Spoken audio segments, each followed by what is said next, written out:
I remember there's a passage. There's a passage in the Bible where Jesus Christ was asked, "But now, since you are the Son of God and you are here on earth, who did you leave your Father with in heaven?" And in response, Jesus Christ said, "No one. That I'm here, my Father in heaven is with no one." Now, when I read that passage, my stupid critical mind then said, but there was someone who left this earth on a chariot on fire called Elijah. Where did that man go with his chariot of fire? Oh my God. And I realized only 2 years ago that probably one of my GPS. So he did not arrive in time in heaven for Jesus Christ to see him. So there's a song in one of the choruses that is very popular in funerals, and then it goes, "Koloya Elia Haidumaya." So then meaning I want to be with angels. So that Koloya Elia Haidumaya. Once you hear it starting, it goes, it waits for no one. So we are on to Koloya Elia. Amos Mulaut Haidumaya Zama. Can you come and make your presentation?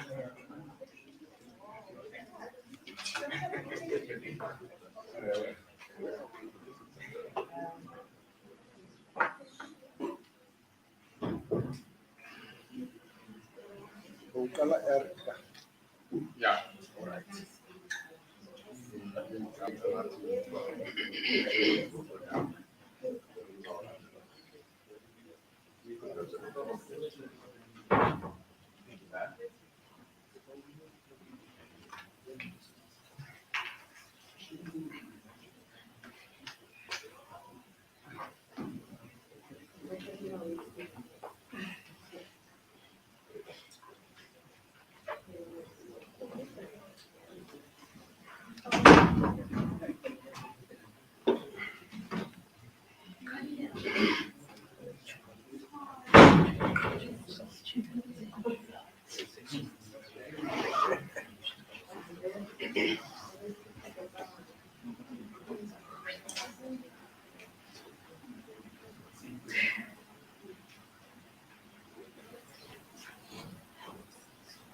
Good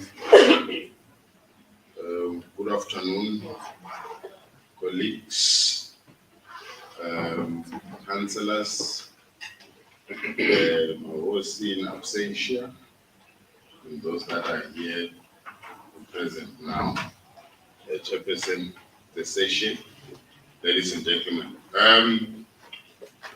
The ERCAS school, as we all know that ours is the core business of the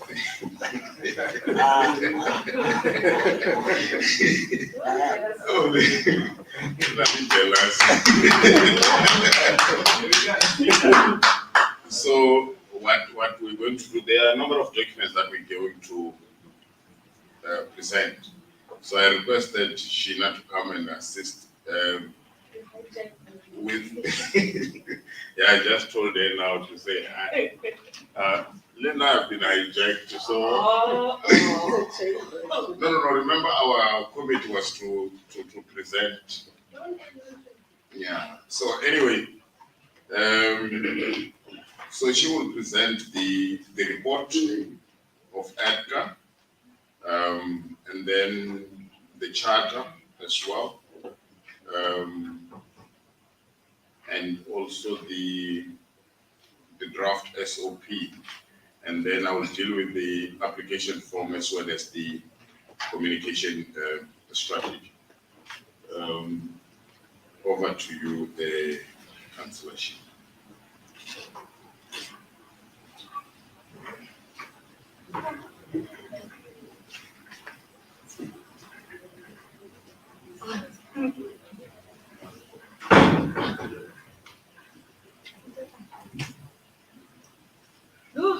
Afternoon. I'm sure we are all full and a bit slow, but yeah,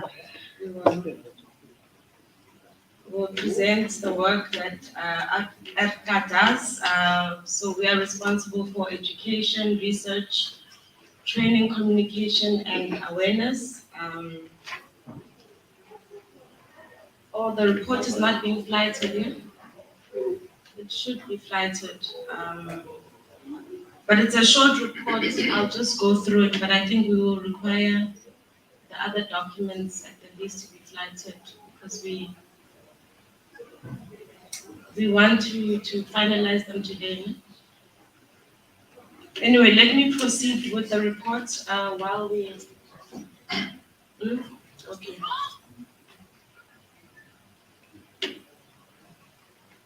So part of our report, these were the activities that we decided on as a subcommittee. Liaison with Marketing and Communications Directorate on the Media and Communication Strategy. So we were requested to assist the Directorate and to co-produce this Media and Communication Strategy. That was something that we did. And it was also we also did the updating of the Eastern Cape Provincial Capacity Building Workshop media invitation that was published. We edited the media release audio clip. So there was an audio clip that the department prepared for the sake of public awareness. So that video clip is something that we worked on, editing it and just ensuring that it communicates the right message of the council. We also, at our meeting, we checked the names and submissions that we received from PGNCs. If I recall, I think it was from Western Cape and Eastern Cape that we processed and verified. We also updated our standard operating procedures, which I will also take you through, which we have been working on. So it's still a draft, but we updated that. And we also updated the application form that standardized application form that we've been developing as a subcommittee. And we worked on the SAGNC database development and implementation. So those were our main activities as a subcommittee. Regarding progress and status on implementation of resolutions as were delegated by council, we've had, as I mentioned earlier on, we've had ongoing liaison with the marketing team to develop material for public awareness campaigns in all 9 provinces. And the output of that was banners that were developed, in particular for the Limpopo public awareness campaign. And we provided further details of the interaction of Erica and the marketing regarding the redesigning of wall banners and pop-up banners. It's something that we're also going to report at this, or we will be reporting that at our next council meeting. So there's a bit of duplication in terms of report back. So we did revise the application form, as I mentioned, and our standard operating procedures. We also had engagements with the other subcommittee, policy and legislative committee. We actually going to have engagements with them before we submit for ratification by council.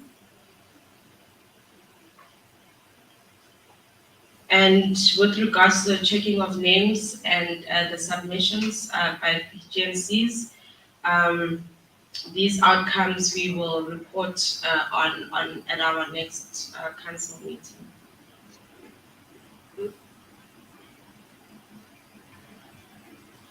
So all this work, and we conducted this at our quarterly meetings that were convened in Pretoria on the 25th, the 26th, and there's a recent one that we haven't captured, on the 17th of June, where in particular we were considering submitted names from Eastern Cape.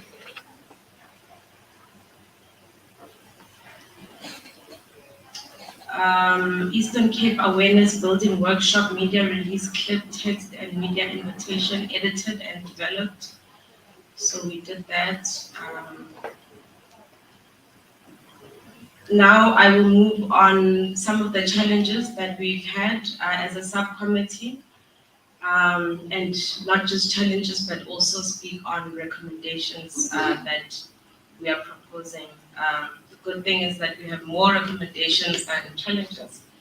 So the first challenge is one that has been raised even in our previous council, that has to do with the tools of trade.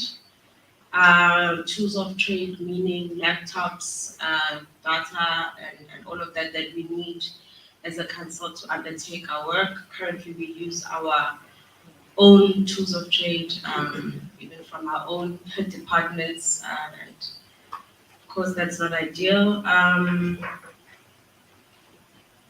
And also another challenge is that we have limited and also inadequate time to empower and our PGNCs and committees of the provinces when we host capacity building workshops. So that's a bit of a challenge that we identified. And now I'll move on the recommendations. So it's recommended that those who are not government employees be assisted with the tools of trade, e.g. laptop and routers. I guess that's a fair recommendation. And also that the committee would want to be afforded a half day during provincial capacity building workshops to deal with education and awareness issues. So it's something that we've raised previously to say that perhaps we should be more on the ground and provide more of an education and awareness action. Yeah. Okay, there's one last point. All right, and the last recommendation is for provinces to initiate awareness workshops in which the SAGNC members will facilitate the training. So that was our report of EFTA. Now I will present to you our standard operating. I will start with the charter. So we had to develop a charter as a subcommittee to guide the work that we're doing. It was more an update of a charter as we are a new council, and we updated this charter.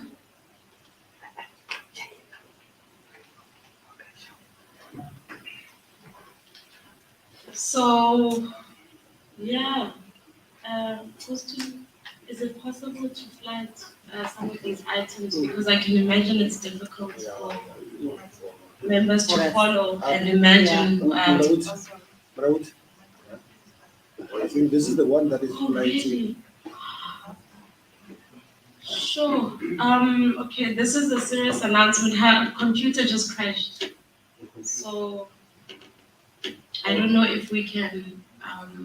Maybe if the 1 year that has it, Mm. can send it by email. If you can send it, send it on What email? Because otherwise we will be doing this for the rest of the day.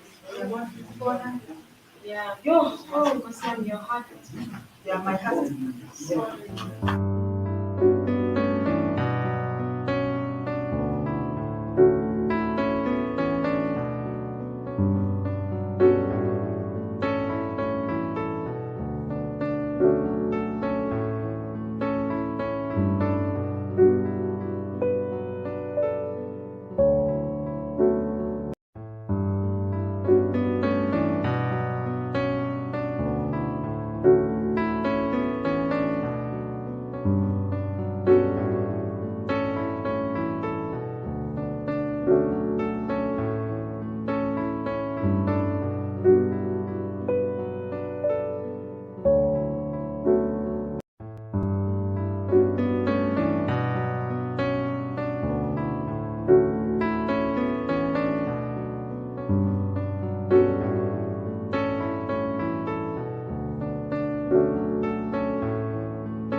Then Shilo ngizopresenta i-charter ye-subcommittee yethu. I won't really stay that long on it, but I think it's just to further explain our function and roles and objectives.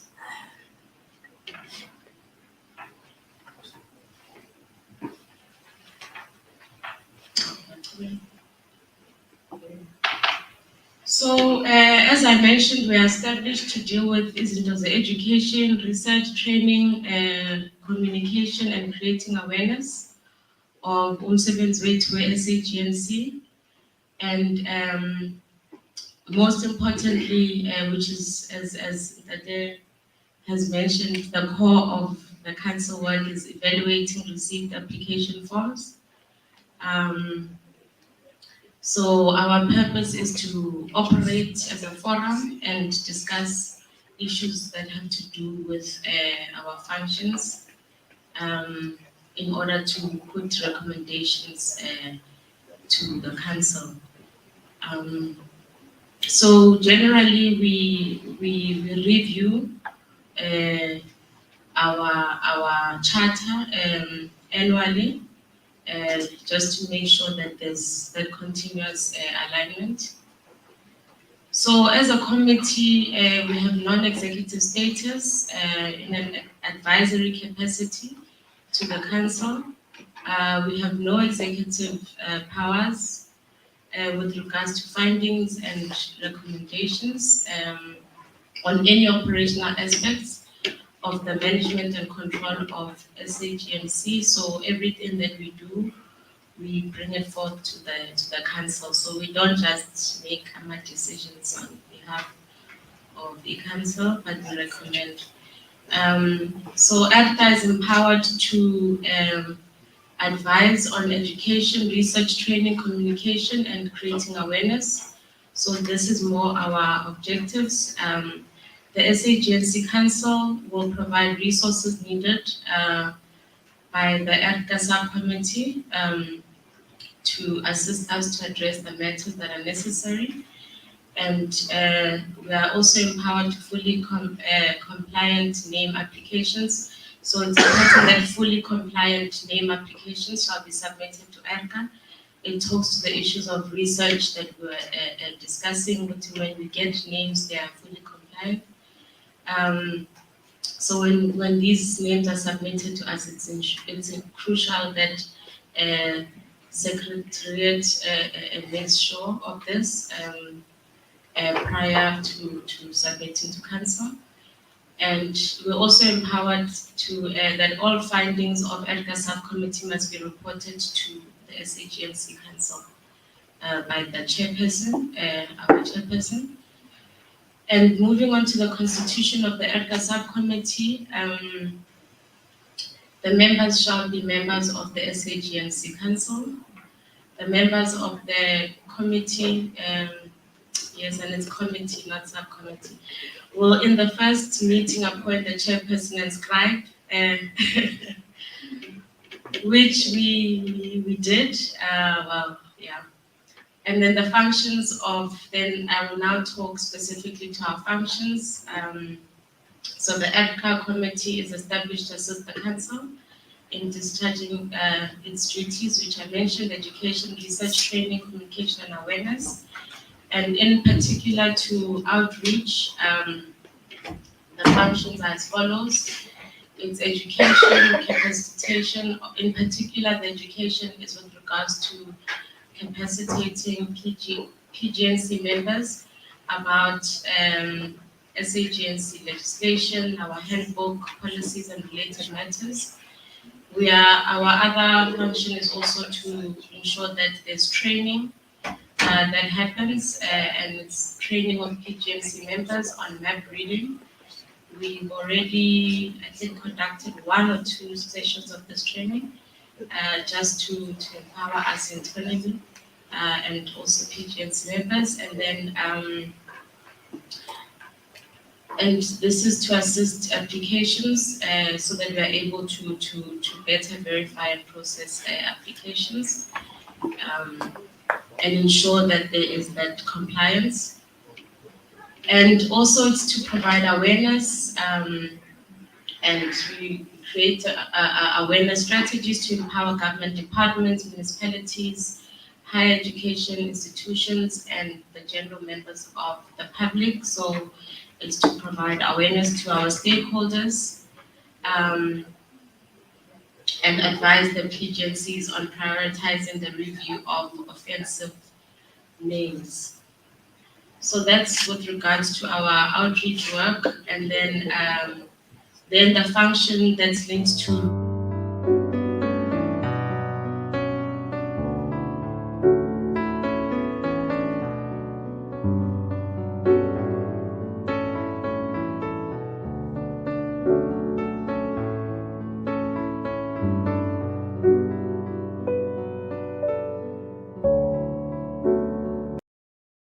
prior to tabling at the SAGNC.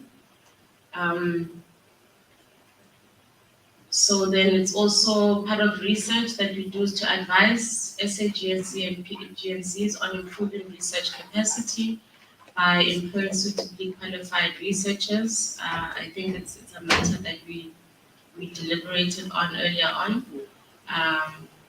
regarding the quality and types of research capacity that's needed, and SAGNC to facilitate and advise the PGNCs to forge and strengthen relationships with higher education institutions within the immediate geographic area. So this is quite crucial for that enhancing of research capacity. And then the last one is dealing with communication.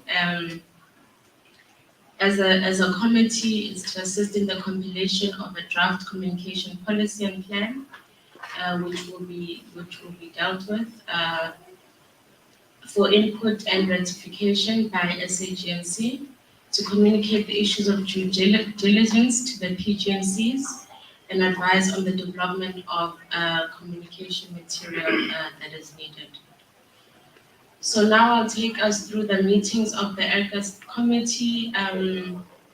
So we try to meet at least 2 weeks, and we have met 2 weeks prior to our SAGNC meeting, quarterly meeting as this, such as this one.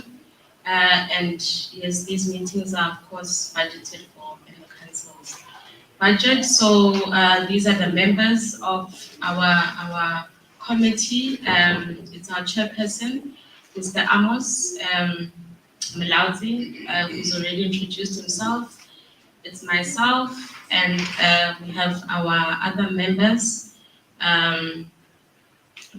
Kadimeng, who's present, and Ms. Talita Fori, Mr. Stephen Janssen, and Mr. Julius Dantile from PenSlab, and Dr. Mabu Masita.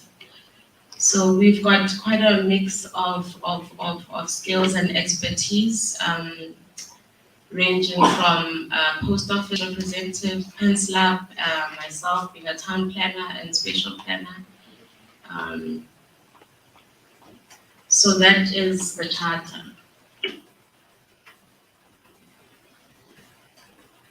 I imagine we'll leave questions for after I presented all the documents. Okay. So then I'll take you through to our standard operation process. So we, as a council, we had a resolution that we need to develop one so that there's standardization and greater guidance and uniformity from all the provinces, and just for us to have a common understanding on the operation of council work. So we split our standard operation process or procedures into phases. I will take us through the phases, and I'm sure members will be familiar with some of these phases. So the first phase, dealing with the application process, starts from the point where the secretariat, the council secretariat, receives and accepts from a PGNC compliant application form from either state departments, statutory bodies, provincial departments, individuals, or municipalities who are proposing either a new name or change of an existing name. So that's usually the first point of departure. And then the SAGNC deals with names, obviously, that deals within its jurisdiction within our country. And also part of this phase is applications to be considered are those received through PGNC. So all our applications that are considered are received through PGNCs. No applications older than 24 months shall be considered. So we had to put a cap on that to ensure that the information in the application is relevant and still speaks to the status quo. The next phase that is consultation phase. And the first step would be that there must be proof that the relevant local authority was consulted. Second, that consultation process should be in terms of PAJA, where the intention is to change a name is clearly stated, and the community board, and also it's not always the case that there's a community and or comment on the proposed name application, that they've commented on it. And the next part of the process is that in the case that there's no consensus voting, in particular, needs to take place if there's no consensus. So if there's consensus, then there's no need for there to be voting. It needs to be ensured that proper and meaningful public consultation takes place. This we spoke about at great lengths, and it's a crucial aspect with regards to the work that we do. And this includes, but is not limited to public notices, the attendance register, that is crucial, that's been mentioned as portfolio of evidence, local newspaper adverts, local community radio stations, and etc. And we also then had to say that PGNC officials should not participate, of course, in the voting, because that would be contradictory. Let me see, it's 2 point, yeah, I think you went up. Okay, so we are, so this is the phase on public consultation. So then we give guidance in 2.4 on objections. and that objections shall be dealt with at the PGMC level prior to the application being submitted to council for recommendation. Sufficient proof to be documented and submitted in the application pack. So that is the compliant application pack. Proper meetings with the communities for consultation should be organized through and be approved by the local authority. And this does not, the local authority being broadened to the municipality and also the traditional local authority and relevant structures. Also, where the name of a person is proposed, in naming a geographical feature, there should be consent and consultation of the affected family members and the signed letter. So this is quite crucial that there is that letter that they give consent with regards to their relatives' name being used. And the consent letter, we further prescribe that it should contain contact details for verification processes where necessary. And once the required local application processes are completed, the application must be acknowledged by the local authority and be handed over to the PGMC for ratification prior to the submission to council. We also give standard operation procedure guidance on PGMC processes themselves. So PGMCs should ensure that consultation at local level are conducted properly, effectively, including also the submission of meeting minutes and attendant registers. So that's that POE. Where it is felt that there wasn't sufficient consultation process undertaken, the PGMC should consult the affected and interested parties. Objections and/or any other outstanding relevant issues should be dealt with. We mentioned that already at provincial level, and it's not something that can be dealt with at SAGNC level. The PGMC should discuss the proposed names, and if they agree with the proposal, they need to endorse it before submitting to SAGNC. At the application form submitted less than 4 weeks prior to the next scheduled council meeting will not be considered for that sitting and will be held over to the next scheduled council meeting. So we try to keep to this principle because we need to give fair administrative and research efforts to submitted applications as a committee and just to make sure that we provide quality service with regard to that and not just rush our verification processes. Each application folder shall be accompanied by a specific portfolio of evidence, and then we list specifically what that POE is. So it's the application form, the attendance register, registers, report of the meetings, supporting research, spatial information, letters of consent, and proof of consultation. Now I will take us to point 4, which deals in particular with the Secretariat. So with regards to the Secretariat checks the form on receipt as the first point of receipt of the application. So they receive and check the form for correctness of form, language, spelling, coordinates, and that other POE relevant documentation. And they would then flag any issues that they find that need further research by ADCA before the proposed name is considered. Where the administrative gaps, the Secretariat should advise the PGMC to provide outstanding information before submitting it to SAGNC. This is very crucial.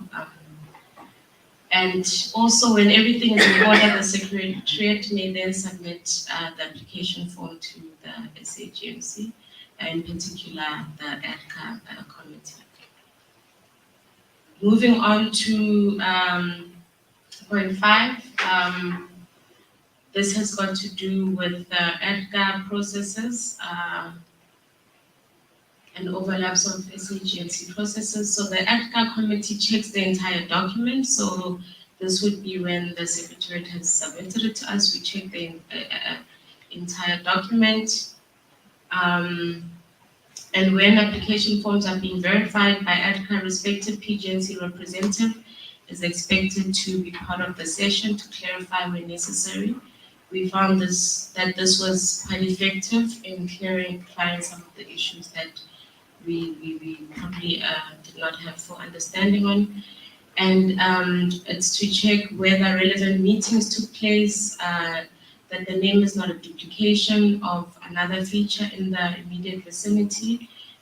We gave guidance of that vicinity being a 20-kilometer radius, and that the name is not offensive.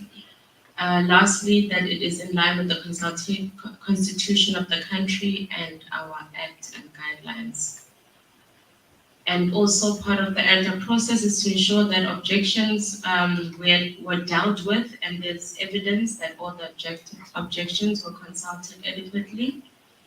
And 5.5 deals with that the committee may request additional information and advise the PGNC to revisit some of the undertaken processes. So we do have that ability. We do take back application forms that are not fully compliant. And last, with regards to our SOP, is the SAGNC process. So when the SAGNC is satisfied with regards to the process undertaken from the application stage up to the ADCA verification stage, so throughout all those stages, those phases that are mentioned, then we recommend the proposed name to the minister. So we do not approve any names, but we recommend to the minister who then approves and gazettes. Right. We're not done. No. So we do a lot of work, as you can see. And African Association of Right.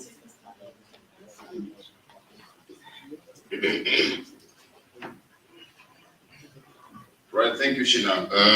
Colleagues, I'll be very quick because I know we've taken a lot of your time, but it's very important that we do that. Mine will be the application form, the tool that you need to complete for us to standardize the name. Yeah, it's returned revised.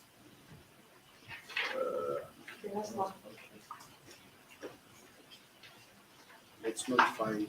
Right, thank you so much. The forms that we've been receiving, they don't have the department's logo.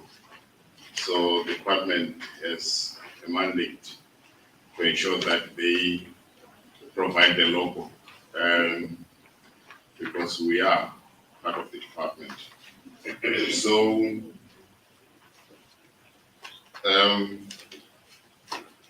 the first thing that you need to do after for office use only is that NB. It's very important. Use one form for each proposed feature to be named or renamed, and then include a portfolio of evidence and research. So in other words, when you're submitting an application form for a particular feature, let it be one pack. If it's a folder, let it be a folder that entails the application form and all supporting documents of that particular feature. I'm not going to give examples that sometimes we find we have to look for information and say, oh no, this one is linked to this supporting document is linked to this feature. It becomes a challenge to us, right? And then one is the proposed name. If you look at it, it doesn't have proposed first choice and second choice. By the time you submit, you should have reached, a decision to say, we are changing this feature to this name. You specify the required action, for instance. In case of the proposed name change, give the former name and reasons for the change. So we don't change for the sake of changing. We have listed the reasons behind standardization. Some is redress, transformation, especially if it's old names and new names. Give us, reasons why you're naming that feature as is. It's very important. You can't just say, just woke up and felt that East London should be West London now. So you have to give reasons why you're changing it from east to west. And then you also have to give the meaning of the name itself. Remember, we're talking about issues of identity here and our heritage. So let's make sure that we give the meaning. And we're also educating our public. Not only is it Xhosa speaking people, but you're also educating those that are not from here. So matatiele or matata aile should be explained so that we know exactly what it is. So it becomes important. And then you also give the language from which the name has been derived. If it's, and of course, here because of the combination of the Khoisan and the Xhosa, you'll find that it finds home in between the two. But where it's clear, please indicate that this is pure, this is Xhosa, if it is Xhosa. And please, you see, while Shina was talking about the SOPs and the kind of meetings that we have, and the resources that are spent in bringing us together as a committee, please do something, your due diligence on your side. I gave an example yesterday, and it was really disturbing to us when you receive an application form that has Happy Valley, naming a feature. But then you say the language that it is derived from, it is Xhosa. So let us do, so the reason why the SOPs have got all those number of phases, you find that after each and every phase, there's verification. So let us do due diligence as well, if we're responsible for this particular issue. So that by the time it comes to us, it has to be something that, of course, it is. We know that we do make mistakes because we're human beings. But glaring ones, it becomes a challenge. I don't expect you to defend that, but that one, you are now in one.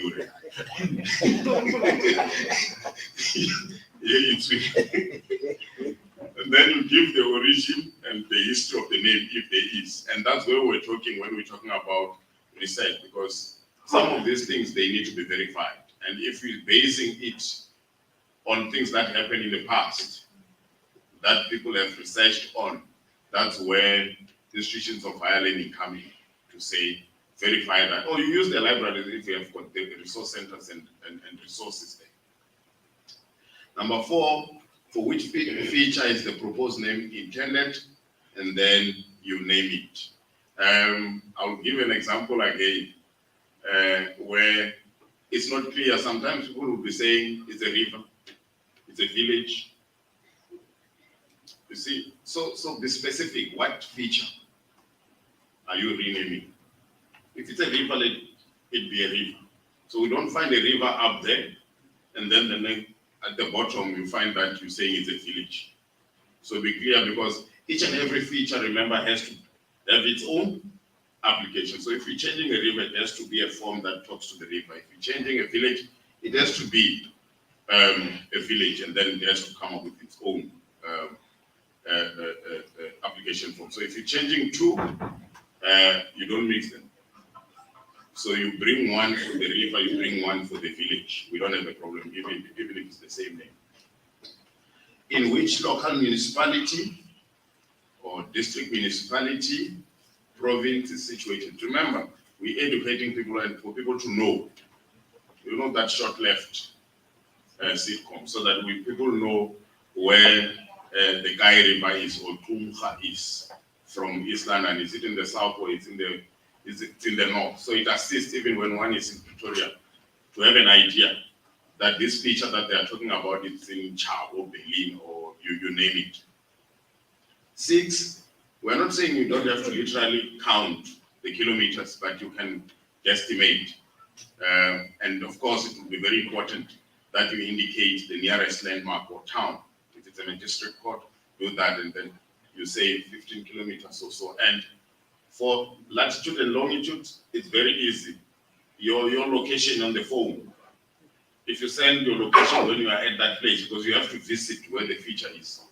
If you send your location from there, it will be able, if you go to the details, to tell you those lat and longitude numbers. And then drafters have a rough sketch of exactly what is it that you're intending to name. If you have a map, good and well. If it's something that you can rough sketch, if you are good, you do that, and then we're happy with that.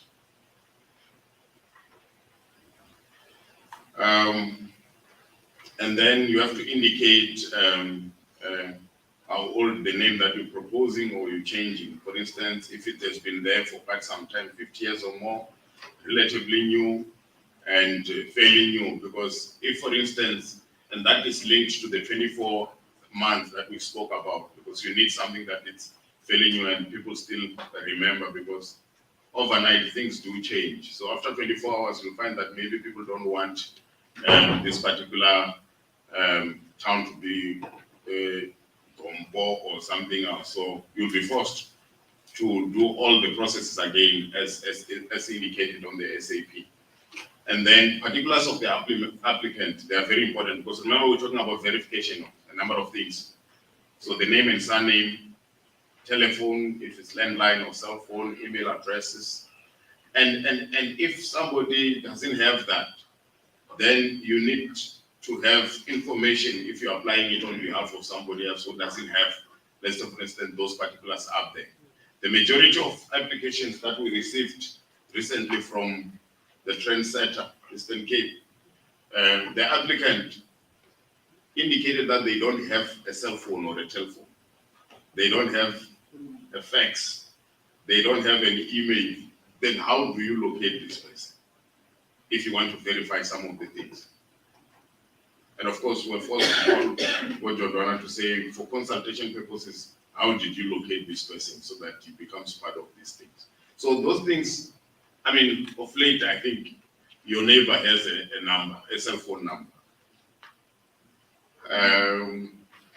or an email, Gmail, you know, just some form of contact details. But for you to say nothing, it's like you're playing hide and seek so that we don't find you. In fact, Yes.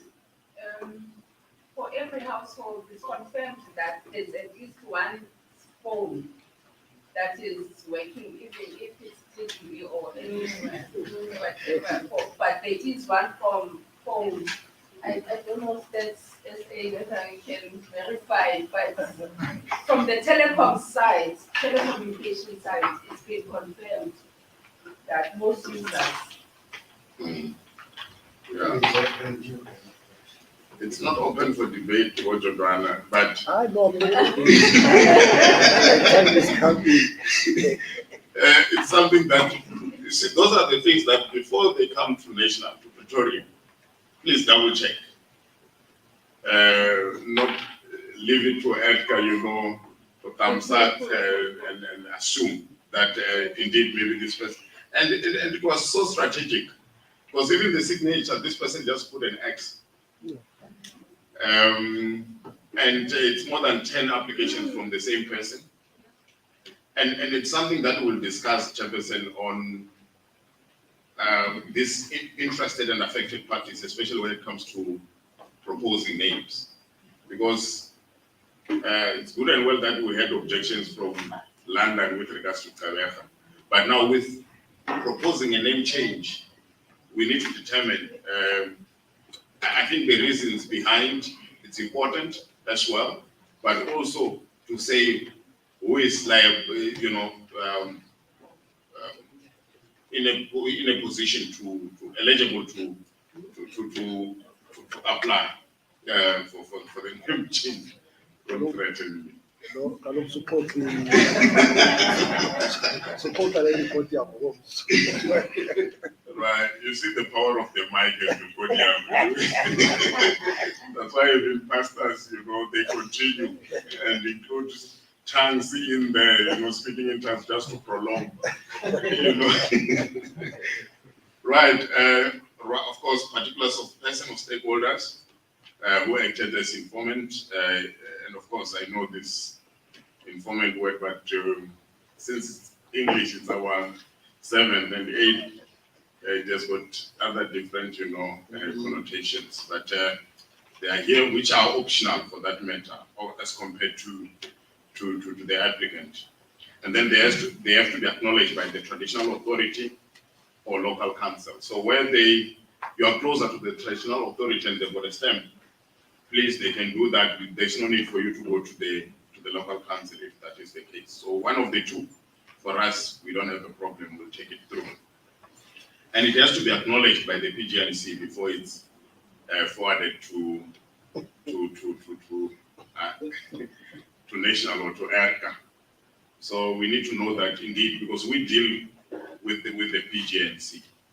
I'm not saying we have received others that were not acknowledged or endorsed by the PGNC. It's not for today's debate. We'll talk about them also. And then that is the application form. And then Chairperson and the Chairperson.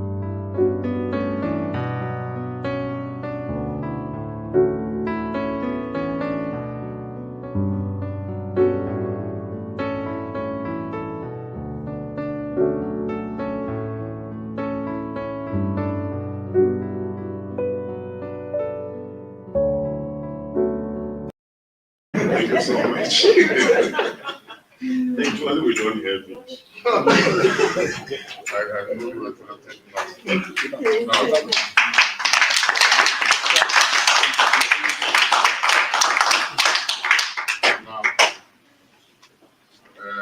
the next one is a report from Untitled Chapter. Yes, will be very short. I wanted to warn him against what you just said. Anyone who says he's going to be short, I do not trust. If you are going to be short, come and be short, then tell us. Oh. Because the minute you start being long, we get jittery. So that's the third one. Short or not short, come and talk with us. And then we'll decide whether you are short or not.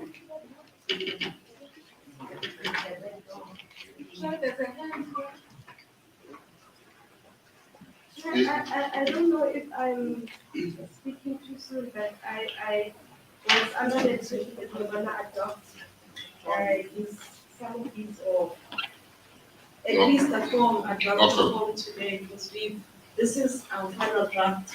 These are final drafts actually. Okay. You definitely are under a wrong impression. That is not going to happen. Sorry, Chair. We're not even doctors. But speak. You have the mic. Speak. Okay. Maybe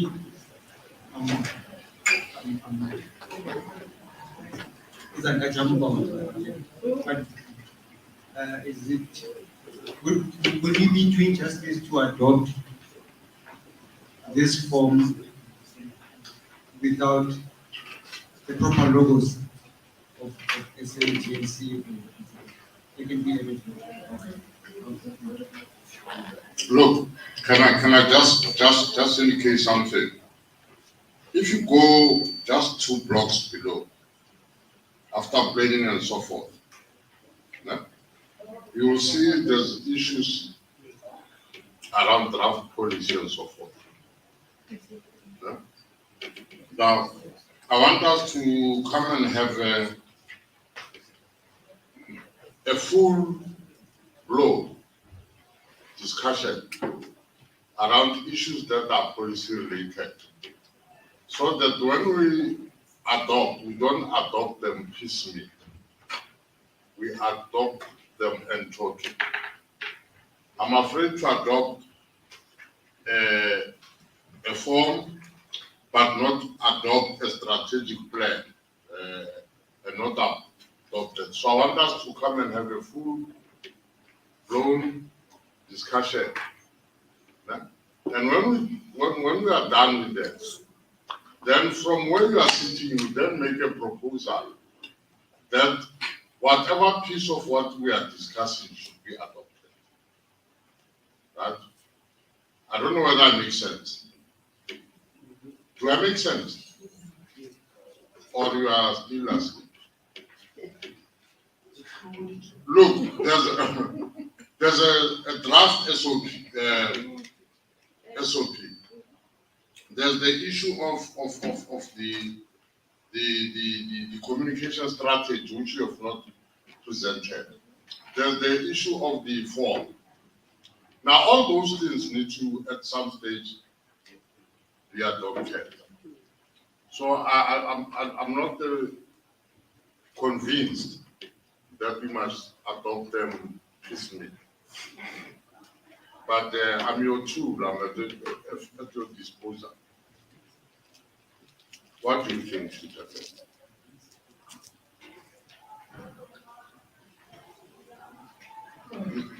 Not you. No, I'm on your side. No. Everybody choose my side. Okay. Hey. Thank you. No, the intention was to adopt as discussed in the committee. But through interaction with the other committees, we realized that they are also talking about issues around the form as well as the SOP. So we give them an opportunity to present that which is missing. On the other side, we update. And then if we are happy with the updating, I think after the session, we can have fewer people from all the three. And then we engage, and then tomorrow we can have a separate session just to adopt all these people. But the intention is to adopt. Thanks. Okay. I'm not good at praising people. So I won't praise you. Don't say anything.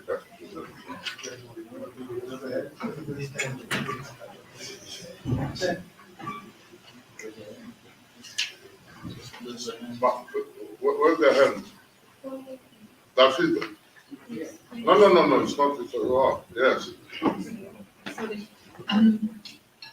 Sorry. I just want to say that I think it fell off the page. There's a loved and valued member of our committee that we have not mentioned. I think her name was on the second page, and that's Ms. Tina Poole. So we just want to acknowledge her. I tried to show that was, so we just want to acknowledge her as well as a member of our team. She must swim. I thought I was removed, No, you must sue them. Who's that? No, you must sue them for forgetting. Yeah. I was presenting. So the next one. While he was presenting, did that deliberately. No. Yeah, wait.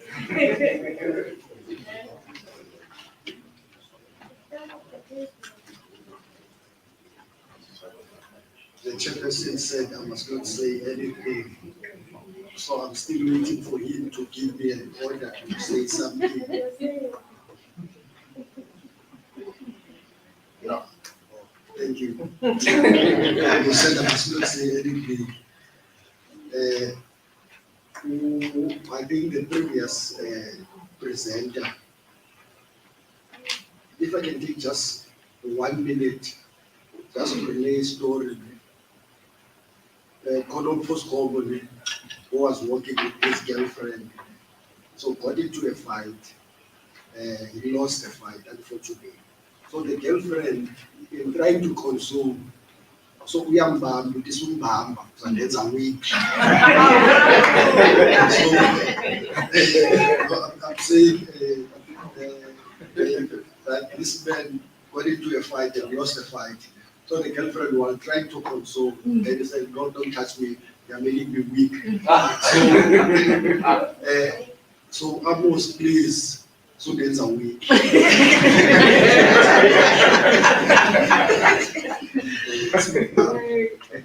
Yeah, no, thank you very much, councillors. We, as we will discuss, I think some of the things that have been presented, well, I felt that this one must start first.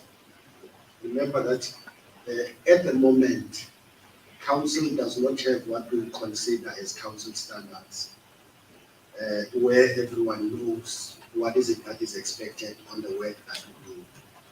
So we were then requested to develop something that would then speak to the areas that we are concerned about. As I know, I should have started first with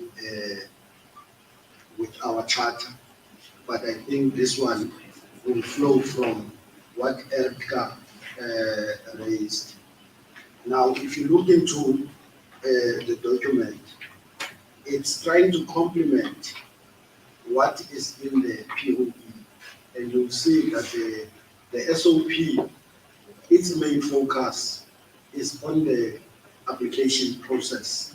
It deals with application. Now, there are other aspects in the work that we do, and in considering what we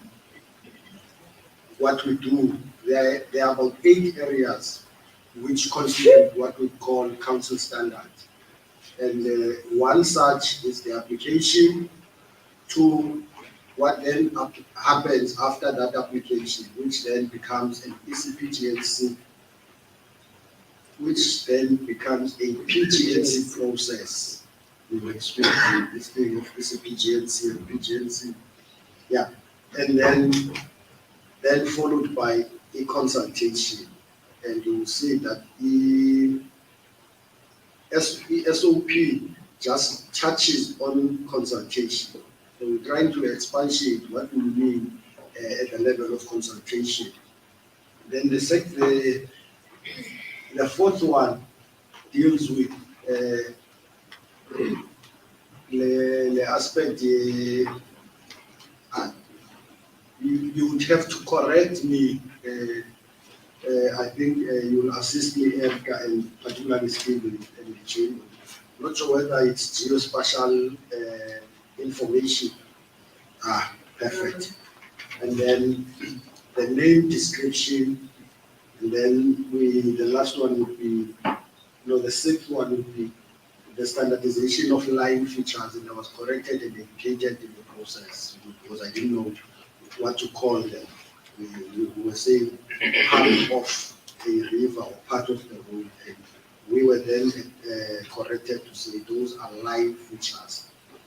Then, so we need to know how do we deal and handle issues that relate to line features. Then the issue of research, becomes important, and I think it was mentioned by Erica. Then those names that have been adapted from other languages and become a particular language. I think the example that we made was Itafi. It was Itafi and Yesu. Itafe. Yesu to Itafi. Yeah, Itafi. Yes, Itafi. So Afrikaans is Itafi. Then there is an SAGNC support to provinces. So these are the areas that we thought that they should form the basis for our standard, which then complement the SOPs. Members, I'm not sure whether it was circulated to you, but it's available. I'm not going to go line by line, but I will raise just few areas that we think that they are important. Well, in the issue of application, remember now we are moving into a new area or field, that of digitizing the application process, right through to the element where the applicant is going to be informed over and over of the stage at which his or her application is at. Now, we are then proposing in this one that when the PGNC or the Secretariat receives the application form, they must check for correctness, and I think the emphasis from Erica is exactly that. That is the form complete, is the name appropriate. When I remember my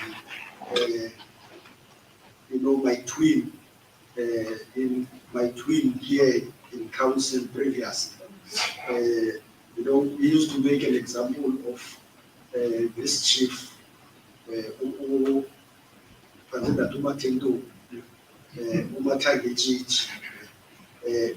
appropriateness of the name. Is the name appropriate for that feature? The name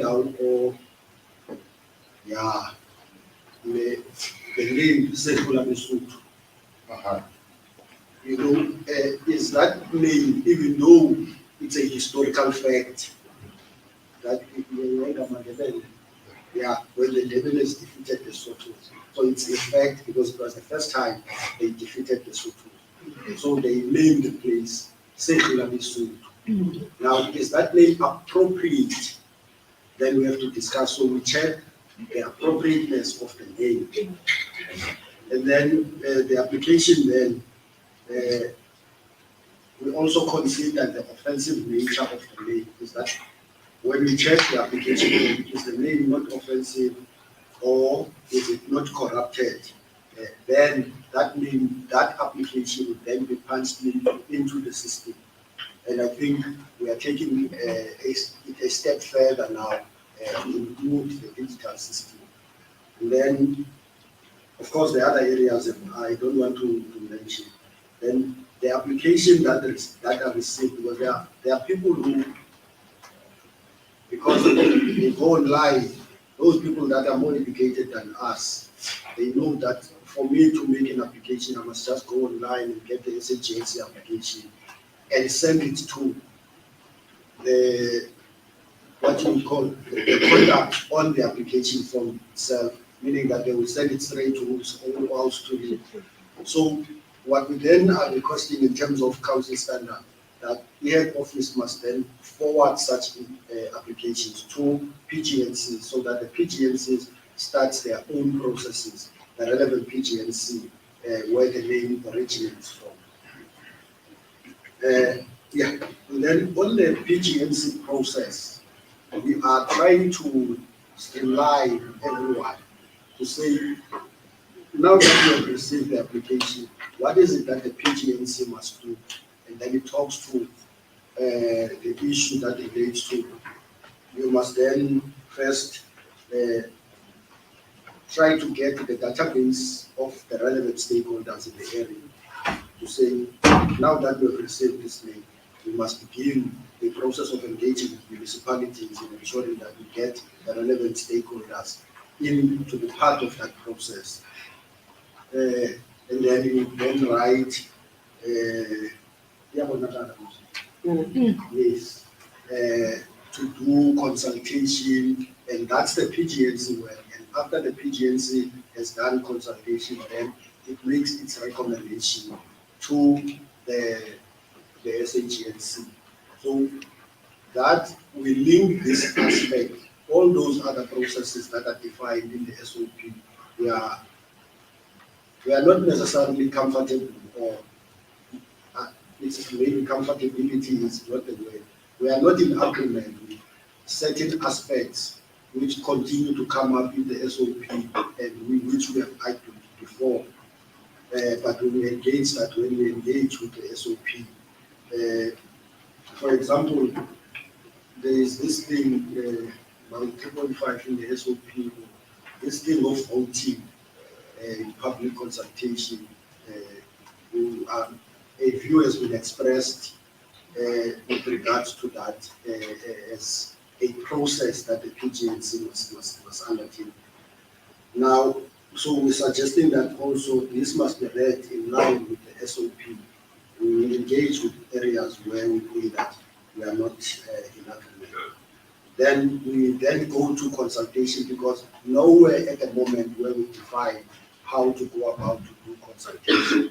So that point number 3, where we say consultation should be conducted on all applications that have been received. Now, the issue now, if you are putting everything into the system, it then means that the applicant will be informed of stages. So you have to consider and also do consultations on those names, that particularly those names that are proposing name change. So you have to conduct consultations on those names, and then you define what consultation, what process in the consultation you must do. Then you must convene the meeting of the relevant stakeholders. You must write to them. You must inform. You must issue an advert in the local newspapers. And one of the things, Chair, in the judgment, the Makanda judgment, which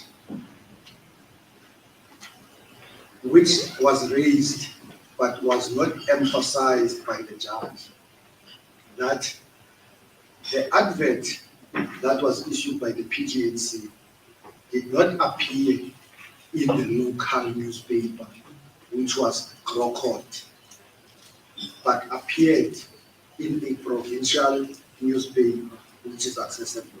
So we were lucky, because in that process, what we should have done, we should have issued an advert also in the local newspaper, which was Grokot, but we relied on a provincial newspaper, which was the Daily Dispatch and the Soneso, because of the language issue. We issue one advert in the Xhosa newspaper, we issue one in the English newspaper, provincial. So it's something that we need then to take into consideration when we issue adverts. And these adverts must be in the languages that are spoken in that particular area, relevant languages. You can't issue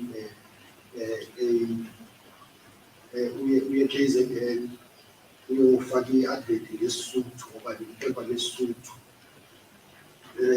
lesisuthu. Now, I'm not going to go into that detail. It tells you what the advert should be. And one of the most important things that I think we discussed some time ago, where I don't think that we discussed this, but it says your advert must be clear on the date, times, and venues. Now, there's this situation, I remember in one meeting where we were attending a meeting. Now, the venue that we got there was an activity in that hall.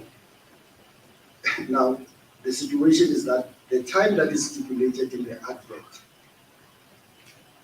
there is another meeting. So you wait for that meeting, you wait for. So we were offered an alternative venue, which was not that far.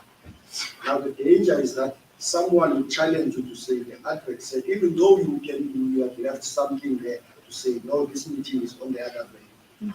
But you can be challenged on the basis that at the time you said the meeting was going to be there, it was not there. And these are the issues that we also need to take into consideration as agencies when we issue adverts, to ensure that the venues are secured.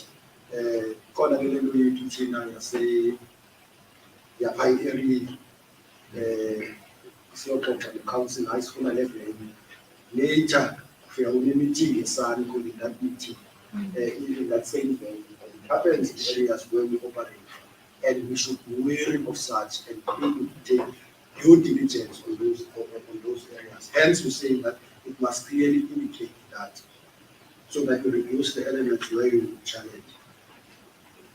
And then I think the issue of coordinates. Coordinates are very important in the process. And we have argued this thing that where there is no capacity, because in some municipalities, particularly those local municipalities that are in rural areas, there is no capacity to get, not all of them, in some, to get this correct coordinate. You go there and say, let's give 30 coordinates, and then you get given the coordinates of the future. Then you submit only to be told that no, these coordinates are not correct. And the issue is that the council cannot punish PGNCs on that issue of coordinates, because in business a council is names. Then we have support, for example, from the language board to say these names are correct in terms of orthography. Then this feature from a coordinate point of view. So the business of council is names rather than anything else. We have done the process, consultation and everything else on the process. But now you get stuck because coordinates are a feature, and council must then assist such applications and not use coordinates as a deterrent for council not to take a decision. So a decision can be taken to recommend pending the confirmation of such coordinates, because the issue is we are a geographical names council, which then deals with names, but also which have an impact on others. So hence we need to get that support.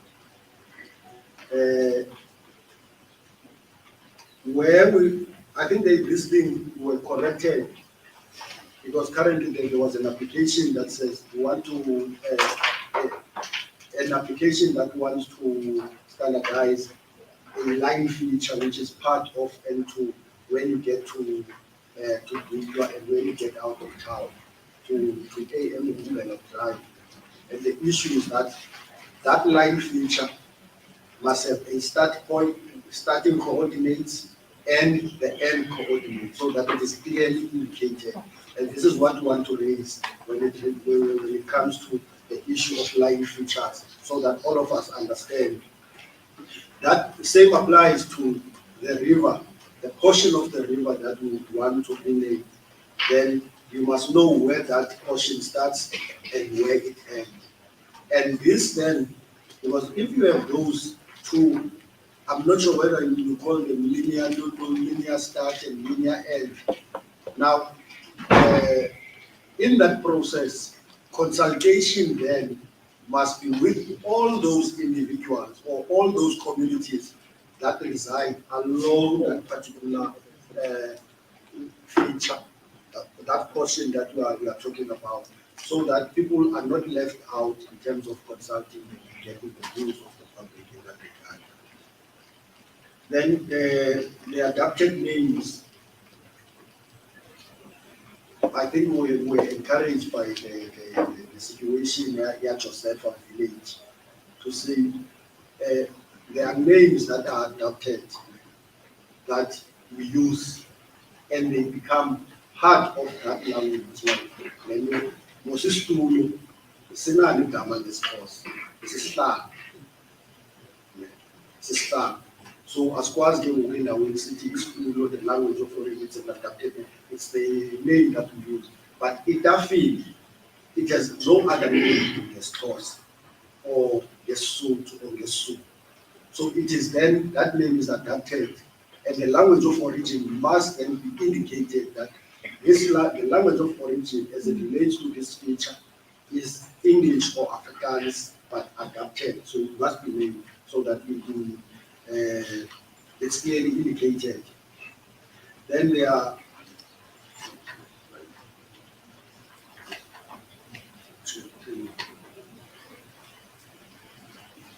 Oh, yes, I've missed one before I go to the last one.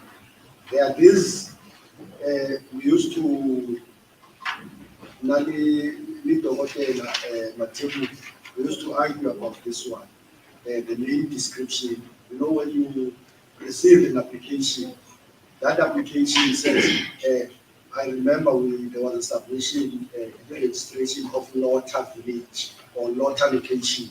And it says there is no need to include location because already the feature itself is location, so it's described in the application. You don't have to put in the application form, say Lotta Village or this other or township or suburb, but there are names where you would have, for example, a description as part of the name. Yaithanda umathebula ngeSavana City, yazi ngeSavana. Savannah Desert. Yes, then there is also like your Sun City, because that is part of that name. So you can't say Sun. Because you want to describe it, that feature. So it's part of the name. That one is accepted as proposed in the standards. And this is what we wanted to do. And you're saying that where provinces are unable to perform certain tasks, the PGNC, the SAGNC must then come in and assist, because not all PGNCs have the same capacity. So council must then assist those. We are seeing this again, who are part of it in terms of research. And we are saying that the PGNC must facilitate this research on the old name or the current name and on the new proposed name. And we are making suggestions to say where the PGNC lacks capacity, council must assist with research.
Of that engagement, please include assistance to the PGNC in terms of research, so that we assist PGNC, because these members cannot go all around doing research. They must ensure that the research is done and assist the department in terms of that capacity.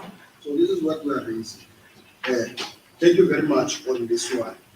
Then can we move to the next presentation?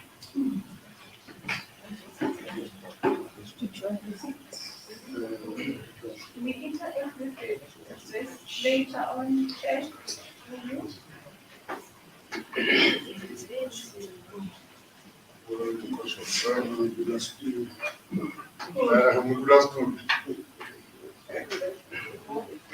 Modular school. Chair, I want to check if we interact with this report now, or or after he's done everything else Okay, from the committee. yeah, let me do this. I want us to champion our work very nicely. It's 3:05. Can we take a 10-minute stretch break? She's on the other side. 10 minutes. For us, we continue. And when we continue, we are going to champion how we're going to proceed towards the logical conclusion of our meeting. Yeah. And the 10 minutes break is not forced. If you don't want it, you can sit here for 10 minutes.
Councillor Dodwana to just complete off on what he was doing, and then we take Mangwana's report. And once you are done, once you are done, start tabling your those reports that you think they need to be adopted. And then we move from you, we go upwards. And then we are okay. Thank you.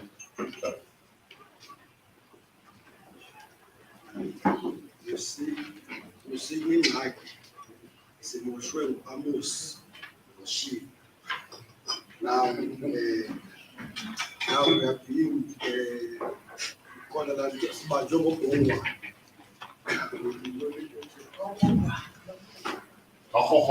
Yes. So Bajomo Bongwa is counted as a screen. Oh, yes. And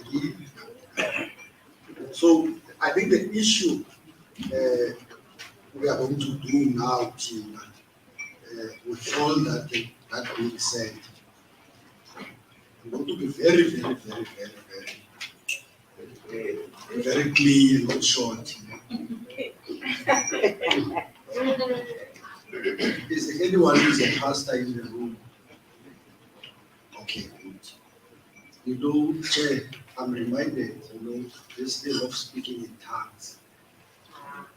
Everyone wants to speak in tongues. When I read the good book,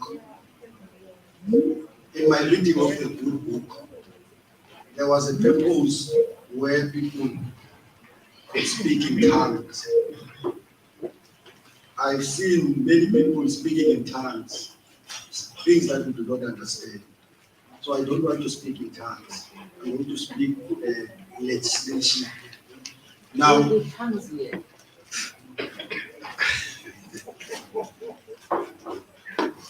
the charter that you are presenting as a committee would then, I think in terms of the composition, all these are coming from Section 7 of the Act.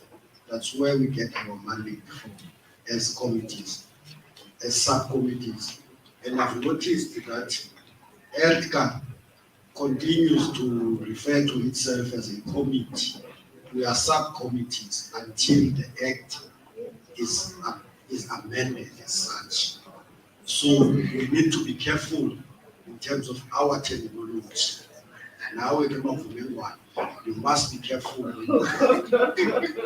Yes, sir. So, colleagues, that is the charter. I'm not going to go into detail and read what the charter is saying. I think members can read for themselves.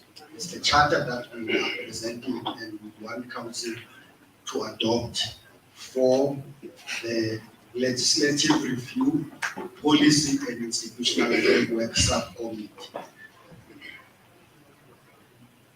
I'm done with this presentation.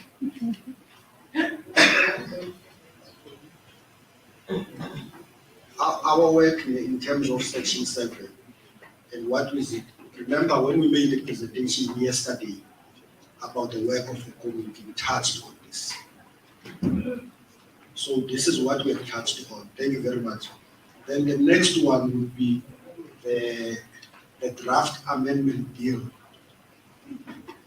I said I'm going to be clear, so we can move out of this one. Okay. We go to the draft amendment bill. You know the Yes. Hey. No, maybe I don't think that even in the Anitota age. No, because my intention is not to torture you. The charter was done, it's ready, it's there. Part of what we're going to present, we presented yesterday on what the committee is all about and what is it that we want to do. And it's available for members, not the roadmap, but the third draft. I think it's the last one. Yeah, but don't close this one because we'll come back to this one.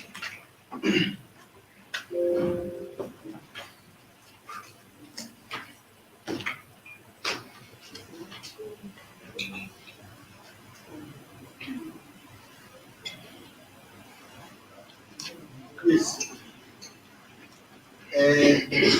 In Uruguay, Council took a decision that there needs to be a meeting between the subcommittee dealing with legislation, policy, and institutional framework with legal services to ensure that we understand where the process is. At the time, we were sitting with the second draft amendment bill. Now, out of the discussions, and we made a presentation in council at that time on the areas where we felt as a subcommittee there needs to be improvement from the second amendment draft. We had a meeting with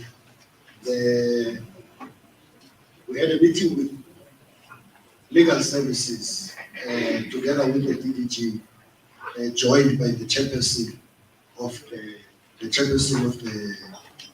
of council.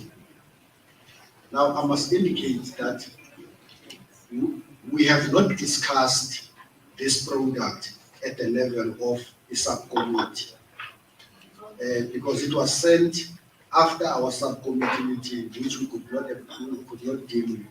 But the products that we are seeing here is work that has been done based on the presentation that we made as a subcommittee to legal services, even though they responded late. And in our subcommittee chairperson of council, the subcommittee expressed disappointment and felt that the chairperson should convey this message to the DDG that legal services could not perform or was not quick to respond as promised in our meeting with the HOD. And we felt that by them not delivering on what they promised is discouraging to members. So because we had a meeting, we could not discuss because they did not present to us and provide us this document. We are presenting it for the first time to council without presenting it to the subcommittee. So in that context, all those elements that we raised, which were reported on, have been put in the draft amendment bill.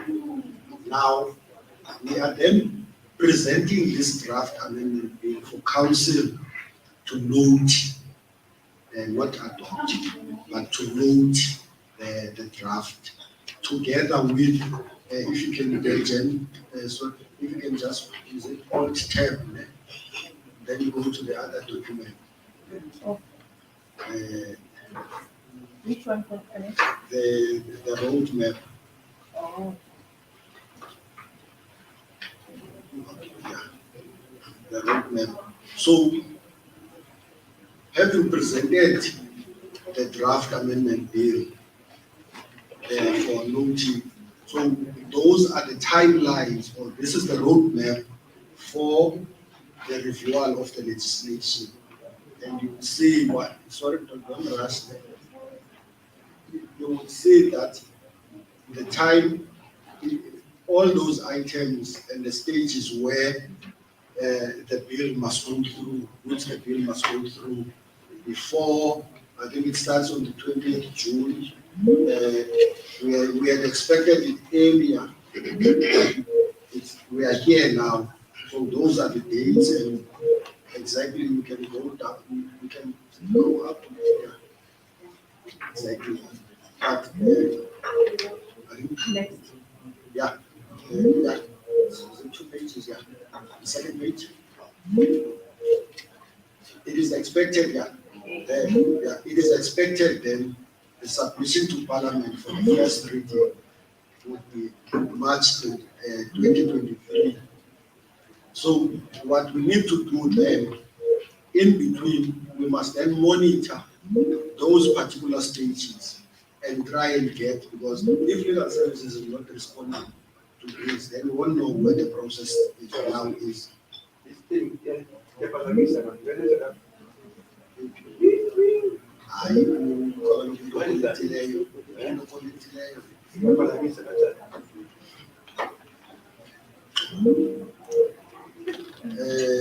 Now, so, Chair, we present both the draft amendment bill and the roadmap for council to note. We're done with the amendment bill now. Then,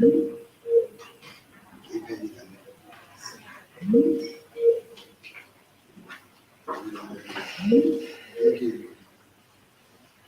On the issue of policies, as indicated here, remember council adopted draft policies, and members were given the policy, the draft policies to go through and engage. Now, in our meeting with legal services, we also raised the issue that where is the process for the policies? Then we were told that, Chair, the same roadmap, those policies must go through those roadmap. But I argue, and I still argue, that the policy for consultation can go through that process. We need a roadmap for it, which we have not received from the policy. But the policy on the operations of the PGNCs must be adopted by council and be rooted within the department. Because in terms of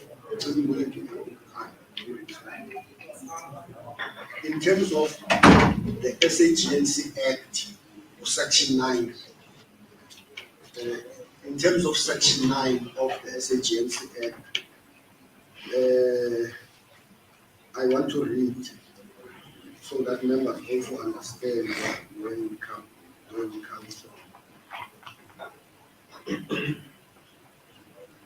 Yes, on the powers and duties of council, Section 9 says the council must set guidelines for the operation of provincial geographical names committees. So the policy for the establishment or the operation for PGNCs is referred to in terms of section 9(1)(a) of the Act. And therefore that policy cannot go all through those. We don't have to do social economic impact in that complicated process. Parliament, it doesn't go to Parliament. This, we are empowered to do this. And therefore Council must then adopt that policy, and it must be rooted within the department and circulated to provinces as a guide and how we are supposed to be doing our work as provinces. We are presenting that policy be adopted as a final draft. Presenting it for discussion because it has been discussed, it has been commented upon. So we are presenting it for discussion. I decree. Yes, I decree. Thank you.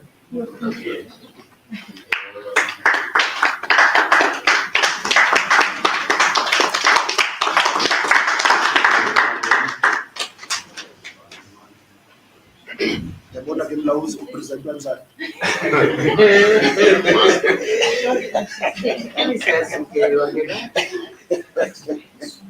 Very interesting that you work together and when you come here you differ.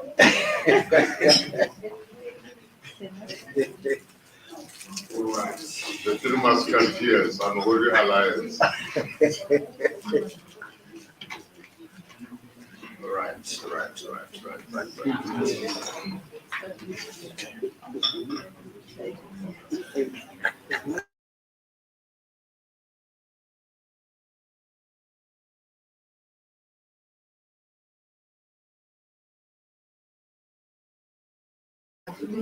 It's a graveyard shift.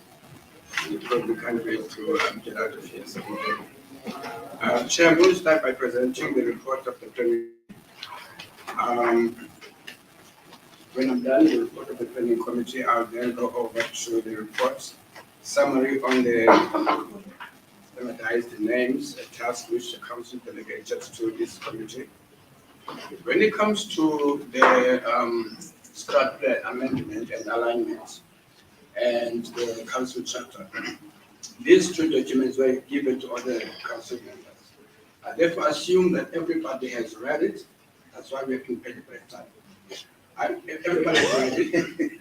So it will be highlighted for if there are any questions of clarity. If there's nothing, just move on. I will also indicate where exactly we have made changes. I assume that you would have seen those changes before even I mentioned them. If they haven't, I will mention those. Then we have to review them.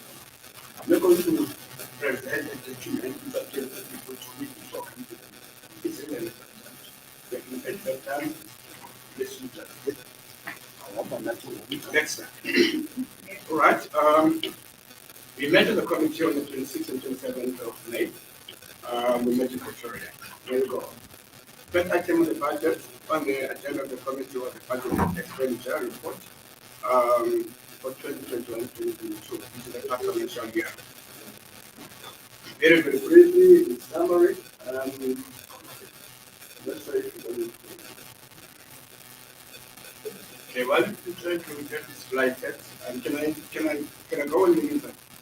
Or do you see it on your screen? You can go on. I can go on.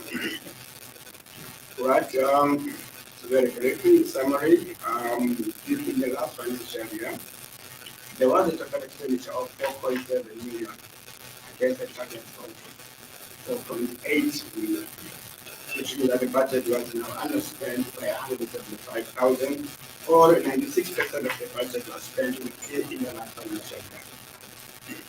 The budget was 4.88 million and 4.7 million was spent. The big budget items from this report are the following. For the council fees, the budget was 700,000 the expenditure was 800,383, which means the council fees were overspent to the tune of 114% or 100,383. Another big budget item, consultants were working on the database. The budget there was 778,000. The actual expenditure was 981,940, which means 126% overspent on budget. The travel and subsistence against a budget of 965,583. Actual expenditure was 1,049,564. Computer services was 506,000 budgeted. The full amount was spent. This is on the budget expenditure for 2021-2022, which is now presented here today for council to note the report. Next item, operational budget for this now financial year, 2022-2023. The budget has been increased from 4.8 million, now this is this year, correct, from 4.6 million to 5.13 million, which is an increase of 2.5 million. Now, very roughly, the big budget item in this one, 1.5 million goes to the capacity building, which is what we're doing here today. And that includes, this is quickly, all right, that's the one. The 600,000 rent goes to the database. Now, this is the balance payment to the consultant who did the database. 2 million goes to the administration and logistics, which includes honorarium payment, flights, accommodation, travel plans, etc. And this includes 400,000 estimated for the break time. You see, that's why you must see the 500,000 will go towards marketing and communication, and that includes the quality of as branding, audio-visual material, etc., as now as market. The committee is now of the view that the budget does not reflect the mandate of the SAGNC, and the committee therefore recommends that the department itself and the National Treasury should conduct a costing exercise of the implementation of DCF. We don't know what has informed the 4.8 million budget. We don't know what has informed the 5.1 million budget. All that we know is that it's sufficient. That's why the committee then recommends that the department and the National Treasury conduct a costing of the implementation of the act, and not just comes up to that. The committee reviewed our own charter as a committee, annual plan as a committee. We also reviewed the council charter, which was given to your members, which is going to be righted and done for the adoption by the council. Furthermore, we have aligned. You must now remember that not long ago, we had a strat plan completed. Our former chair was a consultant on that one. But now we have done as a committee, we have now aligned with that strat plan, along with the department's own strat plan. We have to be in line. We can't be, going the other way in the department going the other way. So that strat plan has now been aligned and it will be presented to them for adoption. And when it's been presented, I will check it through what has been amended in the plan. It is quite interesting to note that the department in its own start plan of 2020-2025, the department has 26 public entities which are all funded. The least funded is funded to the tune of 10.9 million. Sorry. And this is the African Style Museum. And that's the minimum amount, 10.9 million. The maximum funded is 149.5 million. And that is to the National Video and Film Foundation. Of those 26 department entities funded, we are nowhere here. We are not listed as an entity, and our funding is very limited. Yeah, I also felt the same. I think, I'm not sure, maybe the fact that we are in advisory forwarded to the minister, lessons our lecture, I don't know. However, despite that, we have aligned ourselves in terms of the government priority number 6, the business outcomes, the sector indicators, and also the technical indicators, which are listed on part B, page 75 of the strategy. So yes, that's where we are. So now, as a committee, we have now recommended that if the council should establish from this, why is SAGNC not listed under the department strategy entities as listed in the strategy 2020 to 2025? Okay. And why is it not listed as a funded entity? Then again, we get to perhaps the department given the level of the agency in a very narrow view. That's a part of the minister. Next, which is taking stock of the elected names. Colleagues, you now remember this was discussed in the report the council meeting, and the committee was asked to look into the matter. So we'll make a separate presentation of this one, so I will move to the next one. The PGNC capacity gaps, you now remember that we report the PGNC gaps of all the provinces, and what now we have identified as a committee is the most common challenges across the provinces as the matrix. One is the budget to deliver on the annual plan targets. I think it will exclude outgoing and expenditure. That is enough money. The budget to deliver on the annual plan target and the administrative staff to support and assist the work of the PGNC. This is where the council and committee recommend that funding be kept at between 1.2 and 1.5 million for the PGNCs. Right. Status of PGNC's annual plans. For this financial year, we have not received any of the annual plans. There's been a request that some of the provinces require assistance or maybe training in how to put together an annual plan. It is something which now we have looked into together with the chairperson of ACTA. And of course, training is competency, but the know-how of how to put together their annual plan and the planning committee's committees. So we can do it together and give a training or something to assist those guys and to be able to put together. Now, the last point which Chair we already touched on to incentivize the work done by the committee or council members outside of the normal committee or subcommittee. Okay, this one we have discussed already myself and maintain the looking into it in as far as the budget is concerned. So I want to make time on that. Chair, that completes my report from the committee and as far as that is concerned. I just hope, Chair, because you can't present this report, the certain doctor and what, somehow the key items sort of fall on the sideline.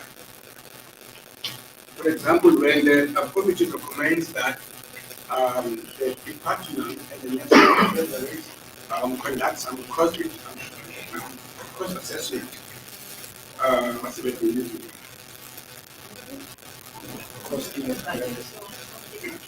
Costing exercise of the implementation of the act. We would like that to be actually not that to disappear in the report. Because these things happen. They come and present, and then some of these very, very important items, they just disappear. So like that, we acknowledge the council. That completes this report as I have indicated. The people you couldn't see the report, but it was sent to the secretariat. One of the challenges of technology, I suppose. All right.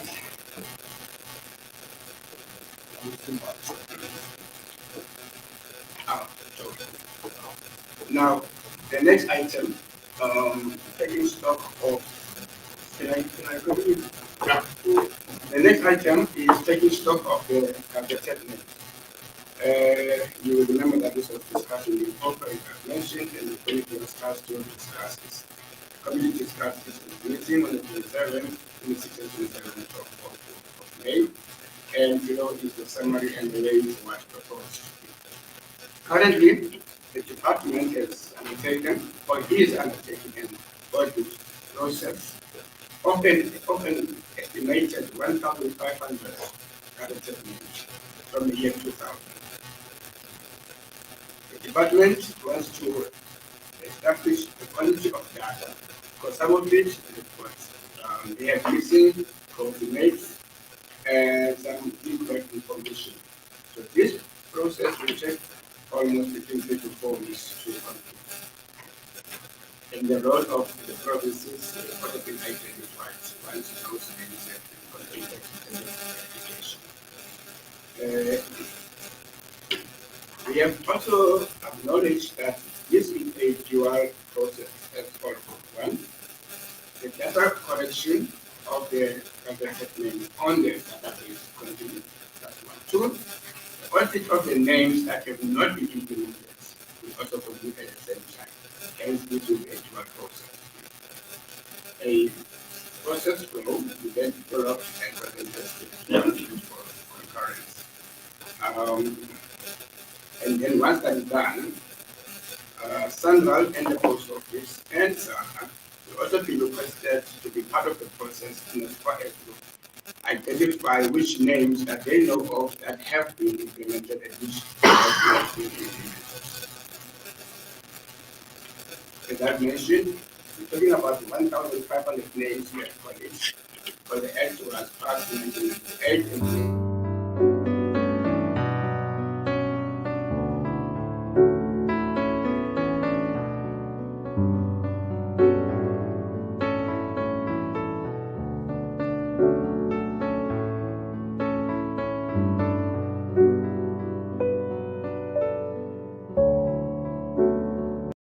Of these names are in which town, and what is the future? Is the mountain, is the town, the river, etc. Of concern here, something which is qualification with regards to anyone. Free State, Northwest, and Northern Cape, the fact that they do not have the agency, we don't know how this process will then unfold in those three provinces where the provinces have to assist the implementation of this process. In summary, we do realize that this may require an MOU between the department on behalf of SAGNC department and the Department of Transport for Sandra and perhaps COPLA as well, SAGNC, in order to conclude and start implementing the names that have not been implemented. Now you will now recall, this comes from the fact that there's been negative media reports that transformation is very slow. We know that the minister himself has expressed himself that he's not getting the process of the transformation.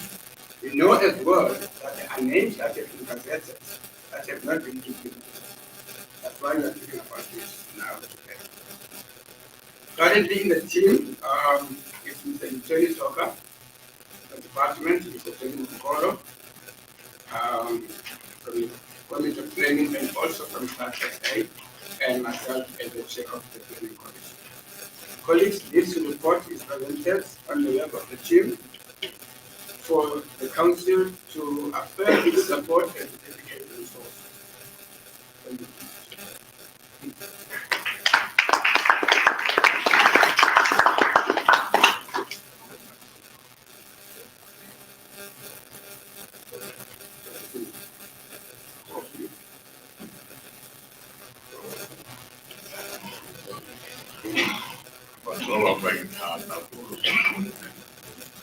order presentation of this white card. Colleagues, we have received the 3 reports. Now, some of the more salient issues raised there have got to do with the consequences of the work of cancer, impacted on by the fact that, as Nobunga was saying,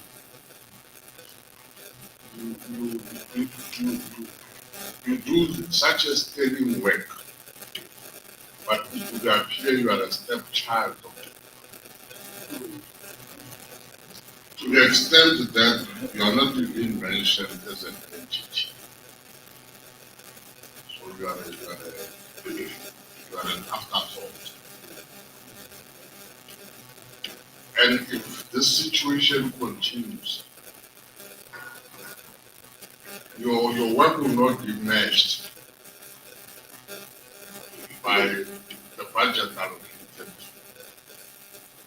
In fact, more to even think that you have a budget allocated in the balance.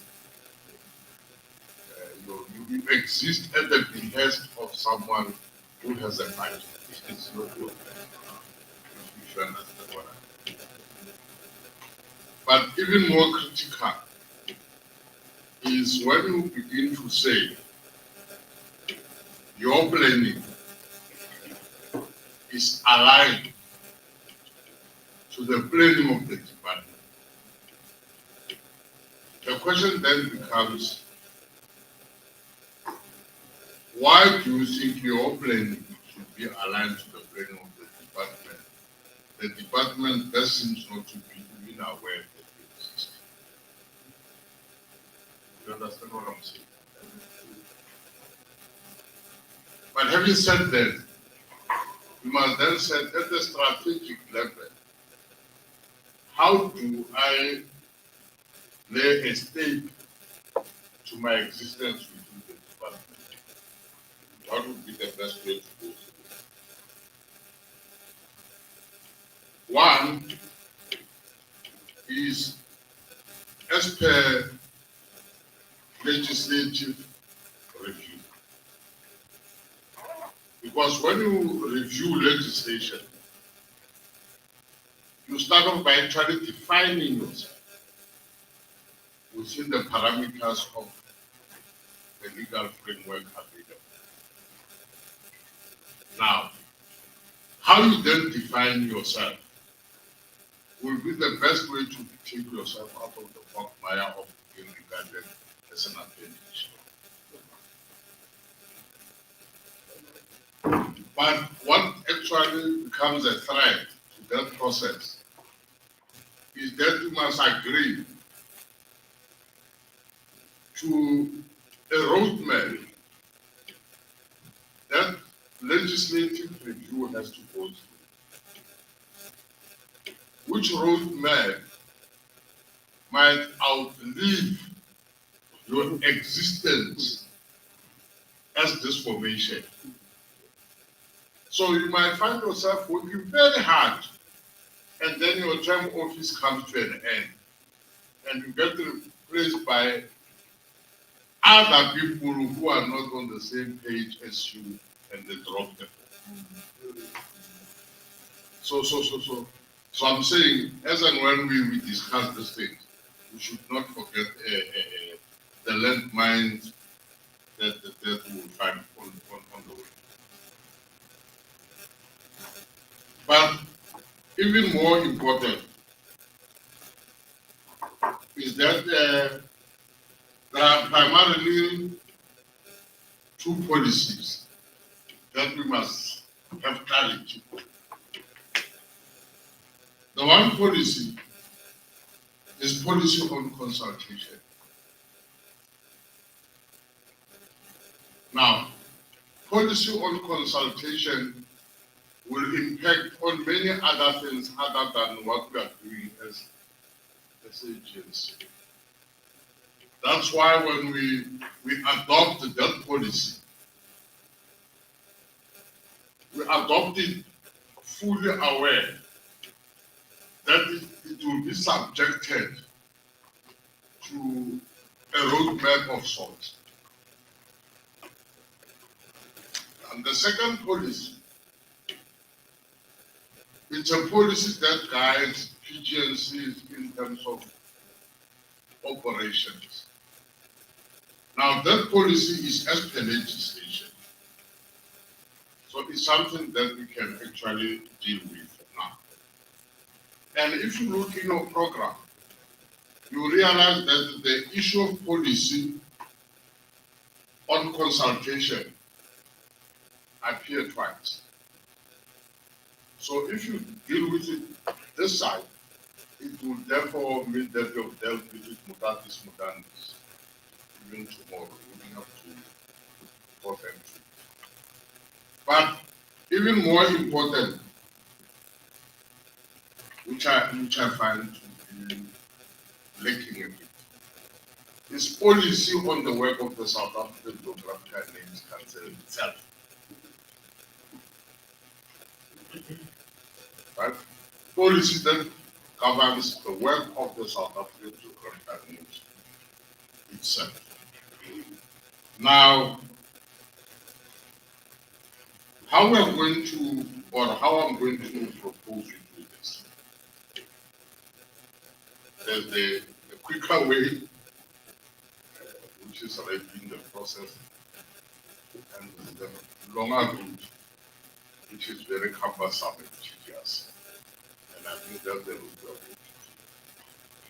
take. And this is what we are going to call upon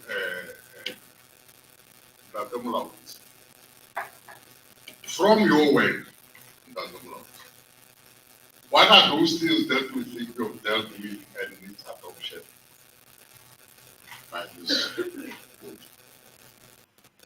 Now, once you table them, before we even move for adoption, I open them up for discussion in case there's something that a person thinks we are missing. And when I open them for discussion, make sure your intervention will demonstrate to me that you have at least read 2 pages of what we're asking about. Because if I can feel that when I would want to Zanga what you want, I'll know you are wasting our time. And I won't take very kindly to that type of thing. That's all of it.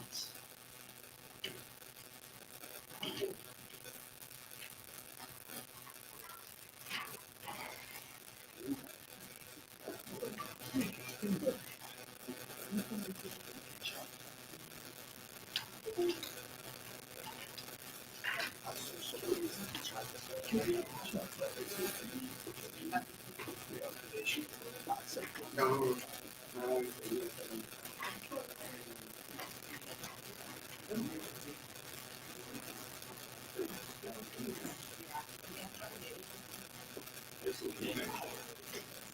Right.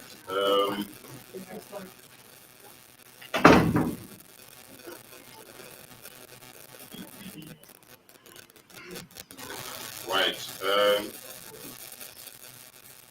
Colleagues, for the application standard operation procedure.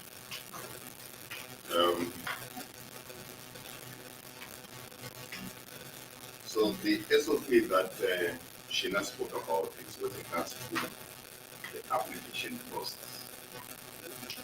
So that's the one that we feel that it has been discussed, became a draft, approved it previous term, and then there were some reviews, and we've taken those reviews into consideration. We've made input.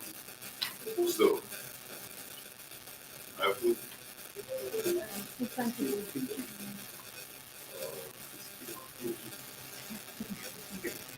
So yeah, so this is the document that we want, council to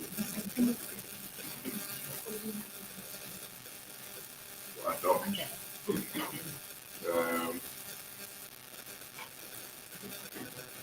while they are still opening, I just want to comment on the research. You see, the word research is a bit scary, and when we included it as a subcommittee, not a committee, Mr. Jabbar.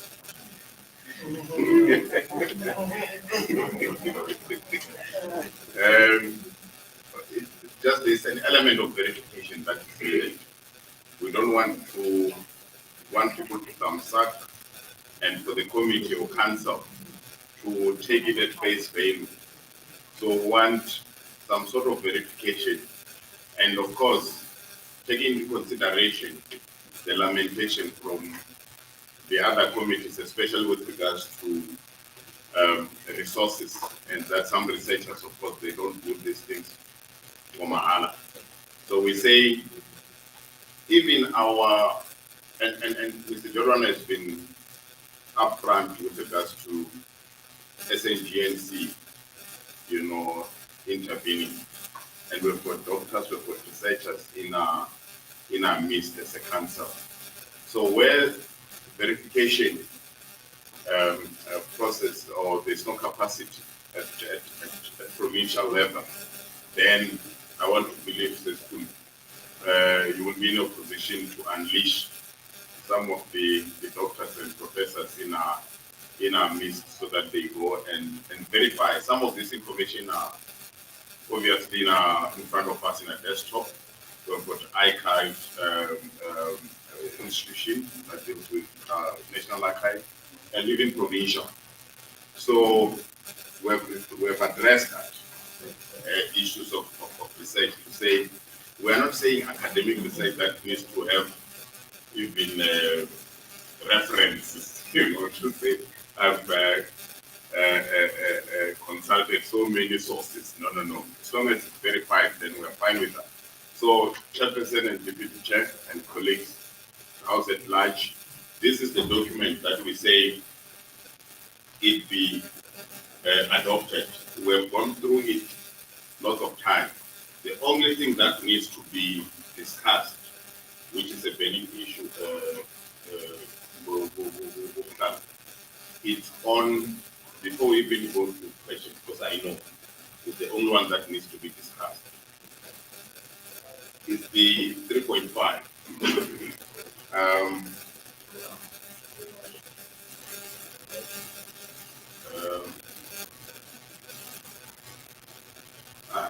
Not only 3.5, 3.3. Let's start with 3.3, which is objection and for any other outstanding relevant issues should be dealt with at provincial level. So we are not referring to objections after the approval or before the gazetting or approval by the minister, but there are some minute things that could be dealt with at provincial level which are administrative.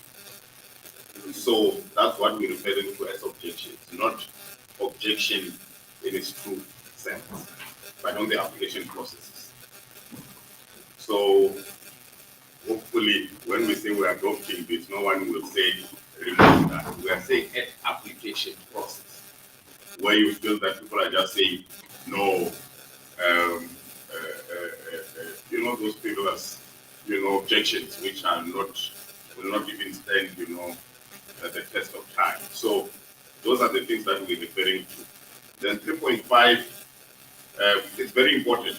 If you want quality applications, quality processes to be done, not in a rushed manner by or the council as a whole, because we do it on behalf of the council, then give us that ample time so that if there are gaps, then we're able to engage prior to, in those 4 weeks prior to the next sitting. So it's just to assist provinces, because we understand that at some point you will provide us with those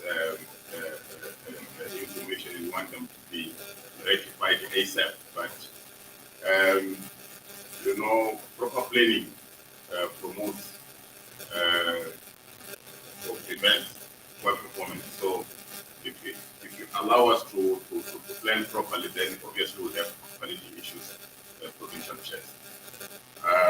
This is it. I don't think I have got this. How was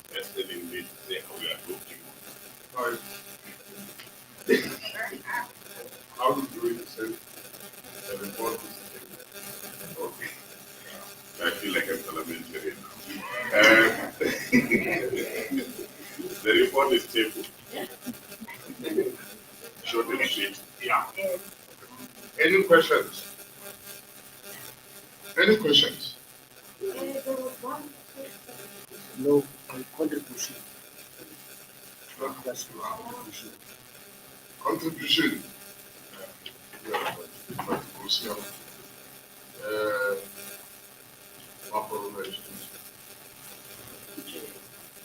Chair, we our previous meeting is June. We discussed the two original issues, including document connotation of not democracy, but that's all kind of we should exclude that. It's just in no town of people are supporting, not supporting the election. I don't know if this form my first reports and everything. Yeah, I don't want to spend any more, but we are trying to get the discussion about last time. How does what do you call it, sufficient consensus treatment? That is, there must come a time where you find an agreement, and the agreement should be the best possible resolution we can arrive at. Sufficient consensus. It does not mean that in the middle of the situation, all of you agree, but you avoid voting as humanly possible. Okay? But that's the one. No, thanks, sir. Yes, thank you, sir. And I think my first point is addressed as it relates to voting. And my second point, which I'm not sure, this SOP keeps on changing. It keeps on changing. I'm not sure which version this one is. The last one. Just to take it back, Mr. Mrawuzi, on the issue of the stamp on the form, the SOP did mention that proof that the municipality is aware of the process. Remember, there was a discussion in Durban when we presented after it was sent to in the previous council, after it was sent to legislation to consider and look at it. Then it was taken, then it was presented that on the issue where the application form says stamp, we do not need to mention to have stamp because there was even an area where it says in some municipalities refuse to put in the stamp. Now, we then said the emphasis should be proof that the municipality is aware. Now, I don't see it now on this one that I have, but it's in the other one. And I would suggest, so that we avoid confusion and having to explain things, let's remove objection. Because if you talk about objection, you talk about section 10.3 of the South African Geographical Names Council Act. Now, let's find a suitable and appropriate name for what we're explaining rather than objection, so that it doesn't cause confusion. I think. So what you are suggesting is that it will totally remove 2.5. And then if you remove it, it simply means that you are going back to what I usually say. That in essence, that any application for name change is made to us. Understand what I'm saying? That is even attended to by the GNC. It's actually not in line there. Because even after the GNC has looked at it, cannot take a final decision. We take the final decision. And that decision is not even a decision, it's a recommendation to the minister. So we cannot then therefore start relegating our responsibility or delegating our responsibility to someone else. So. And I would imagine that's where you are thinking to. But before I say anything else, there's a hand there.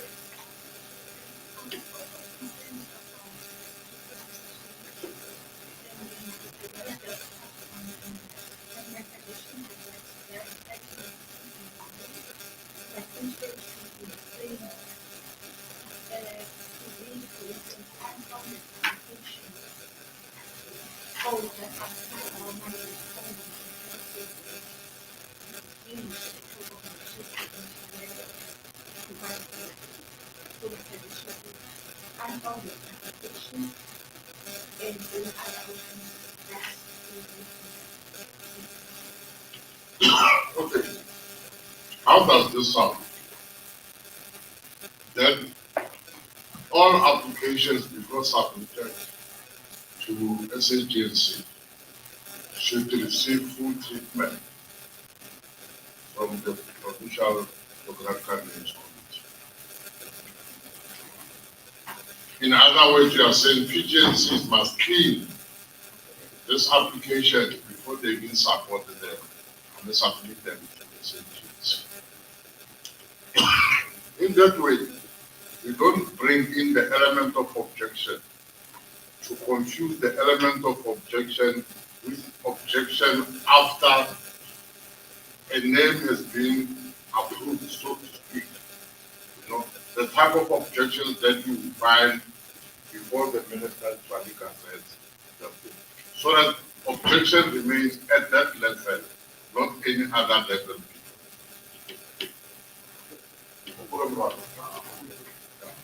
Any other thing? Are you pointing or raising a hand? Okay. No, the hand is stretched away from the body and that's why. Yeah. First of all, my instruction is to well receive examine mistakes. All mistakes all the things that from the my lab and very first time in the setting of the now probably 2 months ago, they are head of the union. Now, another thing Sorry, what was the last point? Where did you attend the meeting? oh, I thought we were in a wrong meeting, so I had to establish that. Yeah, no, you can continue, sir.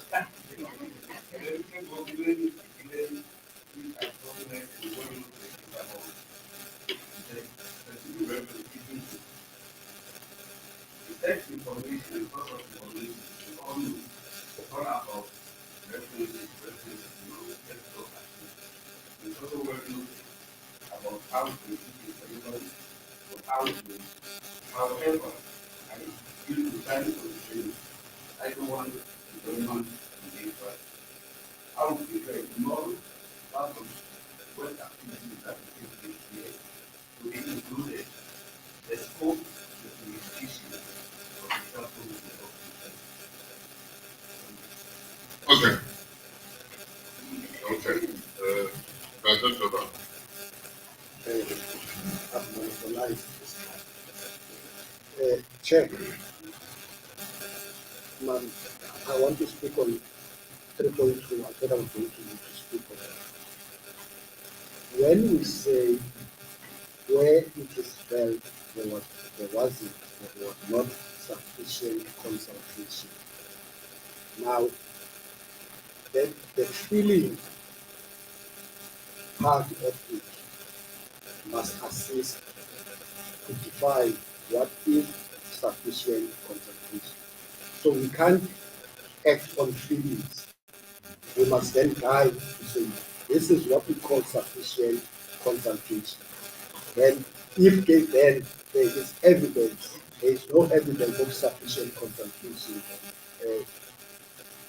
No, it's fine. This is a very simple one. We remove felt by either teams or together. I'm saying, Chair, we must define what is sufficient. No, listen to what I'm saying. We take out fair. Yeah? We replace it with either deemed or regarded. Yeah? But the issue of sufficient consultation is going to be defined in the policy on. Yes. But when we what I'm saying is that what we mean by sufficient consultation should be a constant in all our documents. There must be uniformity.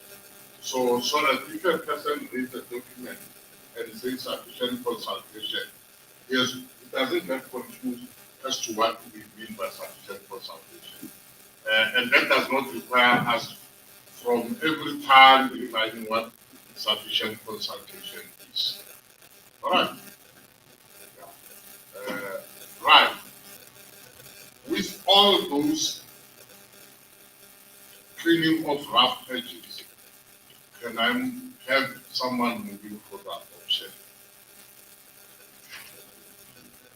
I've got a mover and then a second, but no, this is wrong. The mover and the second are from the same province. But it's fine. Okay? Yeah. Are you done?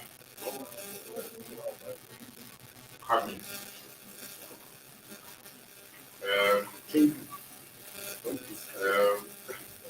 For what is it? Is it sufficient? Read 2.6.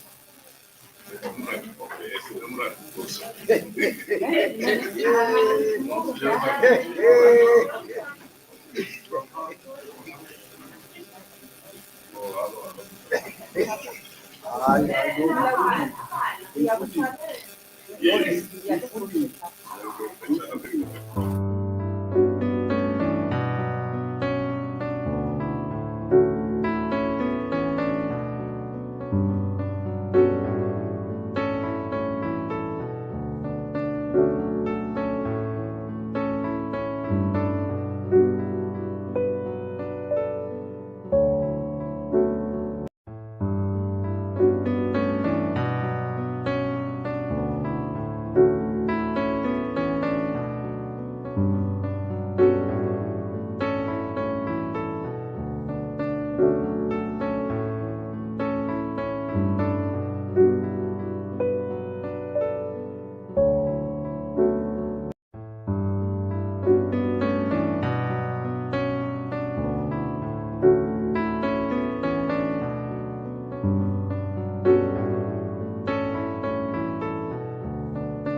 The subcommittee. So I've included members in approval.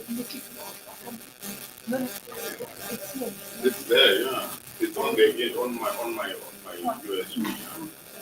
Okay. So that one is at length. I don't think there is. Now I've tabled. Yeah.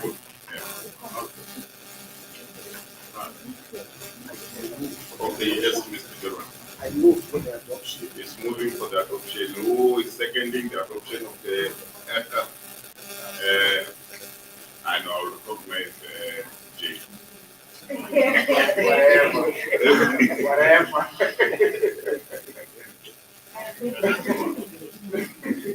The revised application form.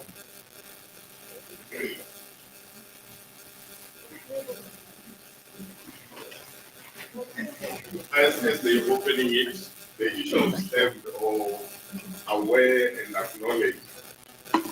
We say either or traditional council or local council.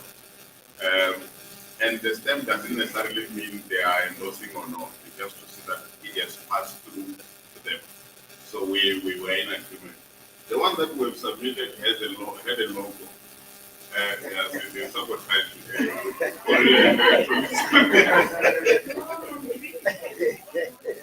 it's there. I give them the memory stick. Which one is it? Number one or two applications? No, the other one is SOP. So you just check the revised something. You call another But this is your memory stick. It doesn't have.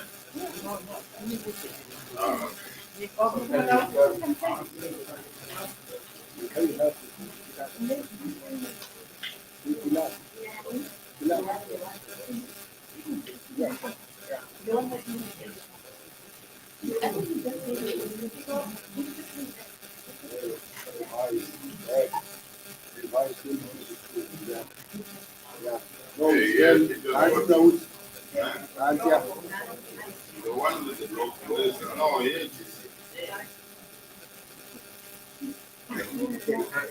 Can you table the form? Whether it has a logo or not at this stage, it's neither here nor there. No, I mean, we went out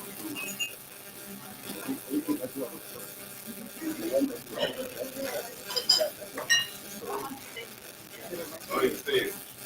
No, but it's fine. We have tabled the form.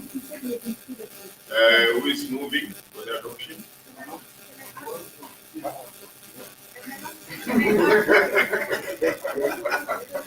Mr. Trump. I want to move. Okay, Mr. Trump. All right. All right, can I ask, I'm a technician, the part of the family organization is it here? Yeah. Oh, okay. On the SOP. You know, on the form. Or in case of when the name of a person is being, Yes. let's see, I think we discussed that. That's the part.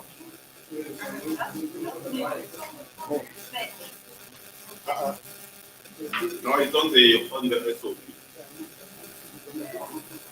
Remember, it's part of the supporting document. Oh. Yes, the SOP, the application form doesn't talk register, minutes, and everything. Those are on the SOP, including, I can even go to I'll show you the section where we say, in case the feature is being named after a person, then the family has to give, yeah, consent.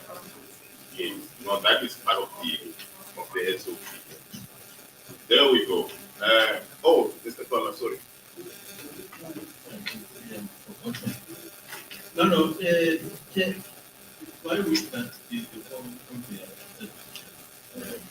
but two issues that we want to include.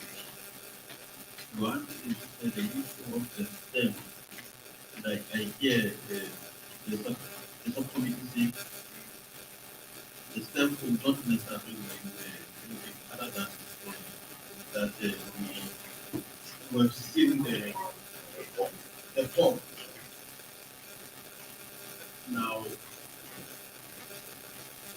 the option there is either a tribal traditional concept or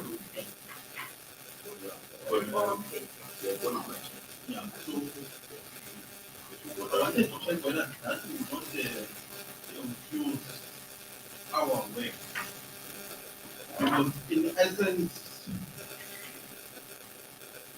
with due respect to our traditional leaders, in essence, we would work with the tradition in terms of the having. Remember, the process as to must be that are located within the study. So that means our direct entry into politics would be in terms of application would be that's the challenge, whether that would not cause confusion. Others taking the form to traditional leaders for a term, and from there, the form must come to the PGNC. Others taking it to the municipality would that not confuse the applicant? That could be clarified for it. The issue of longitude and that issue were heavy, but the question is how we make sure that that information is accurate, because I have got a very bad experience with that. of having Stephen taking me back to say, no, these are not actually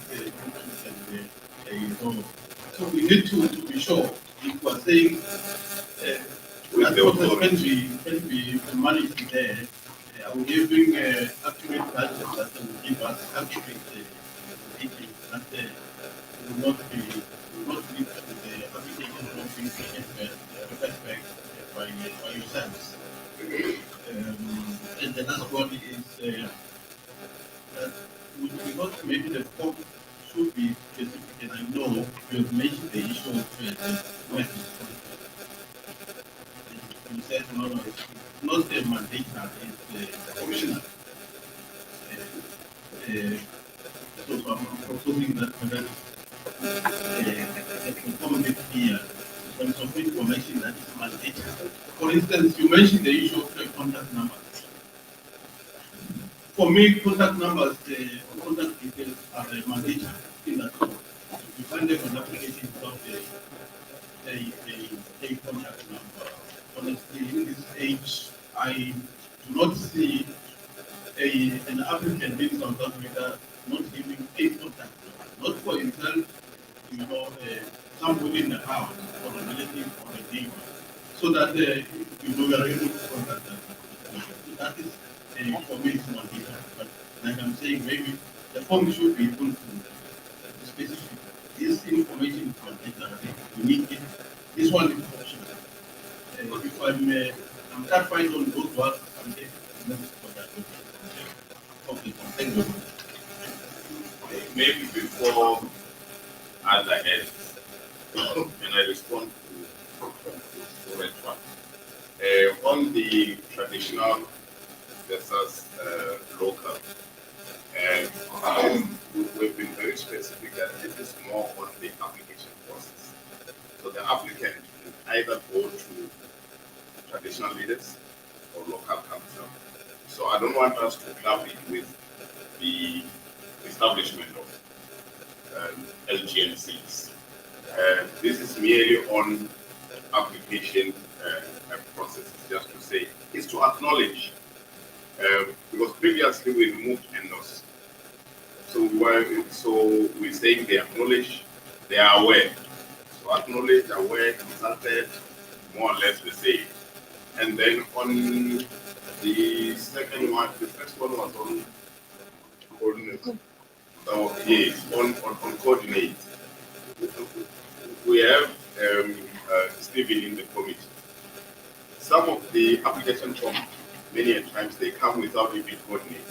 So what he does is to provide, but they have to be specific. Sometimes you are given names which are not explored in existence, and then it becomes difficult even to look on Google Maps to say where is this space. So if you provide us and the landmark, that to say indicate that this feature is in this local authority, it's in this province or district, and then the landmark closer. So with that, we're able to determine the exact, length and longitude part of it. And as Africa, we are saying we are available because it's part of verification that we spoke about over and above the longitude and latitude. But Stephen maybe wants to add on this one.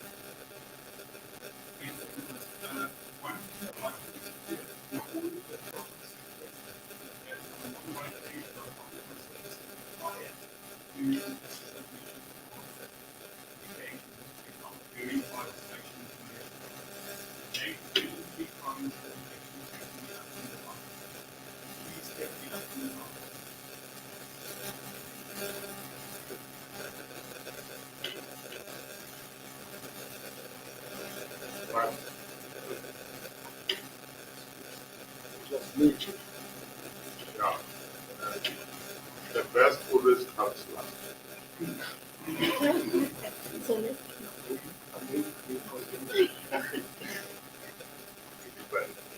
Yeah.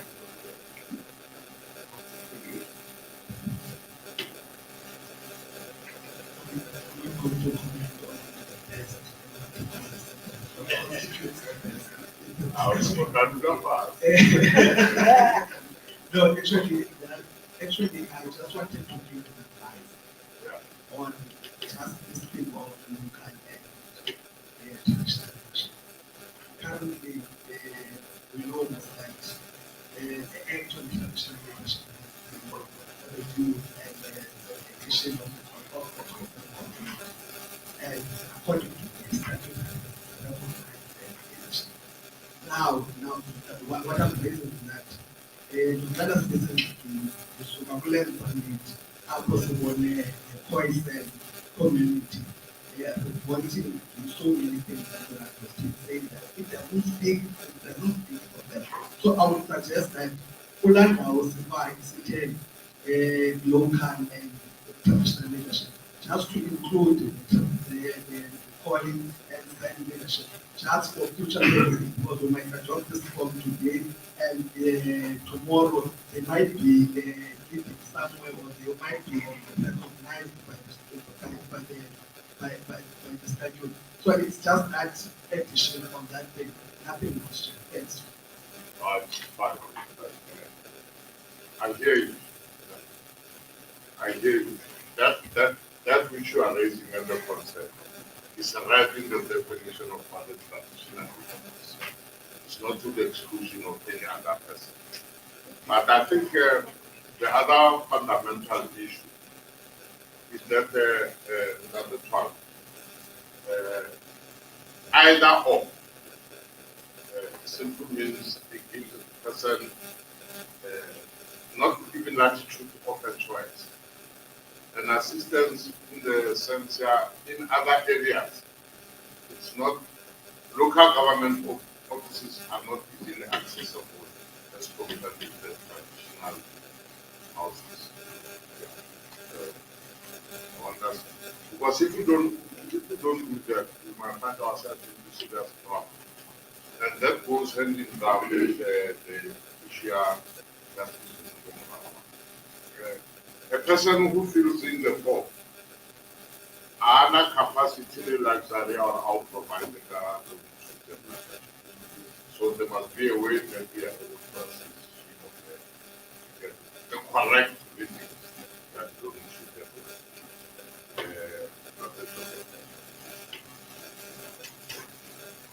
Chair, I am of the view which is contrary to what is this. But let's remove the municipality, that section, let it be removed from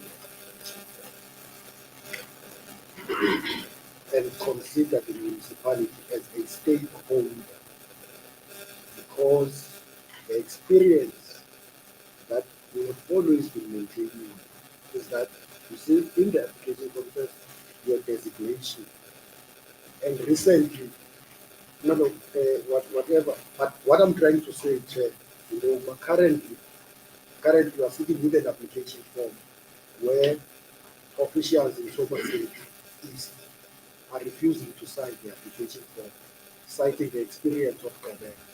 So no municipal official or any other person wants to take that risk.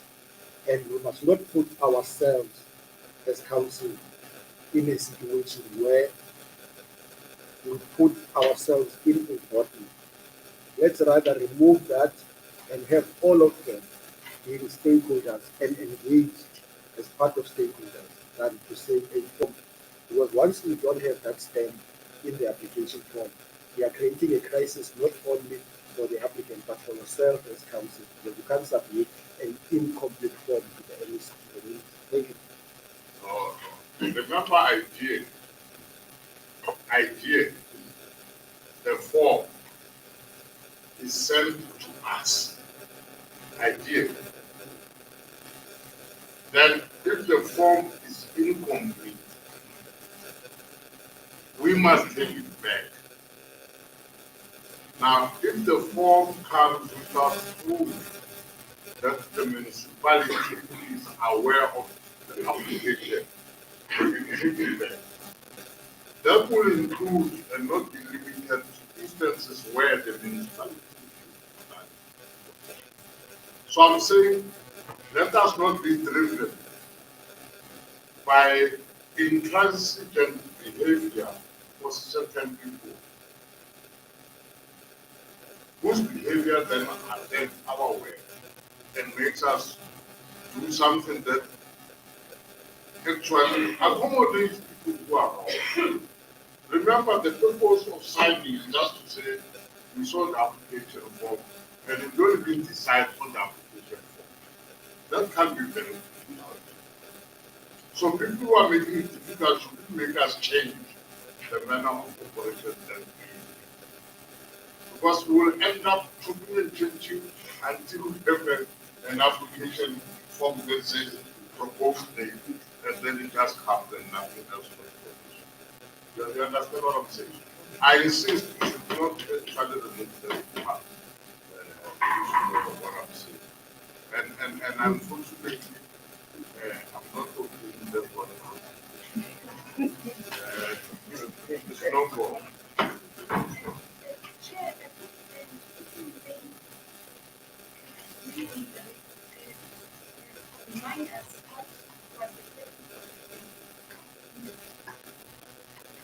All right.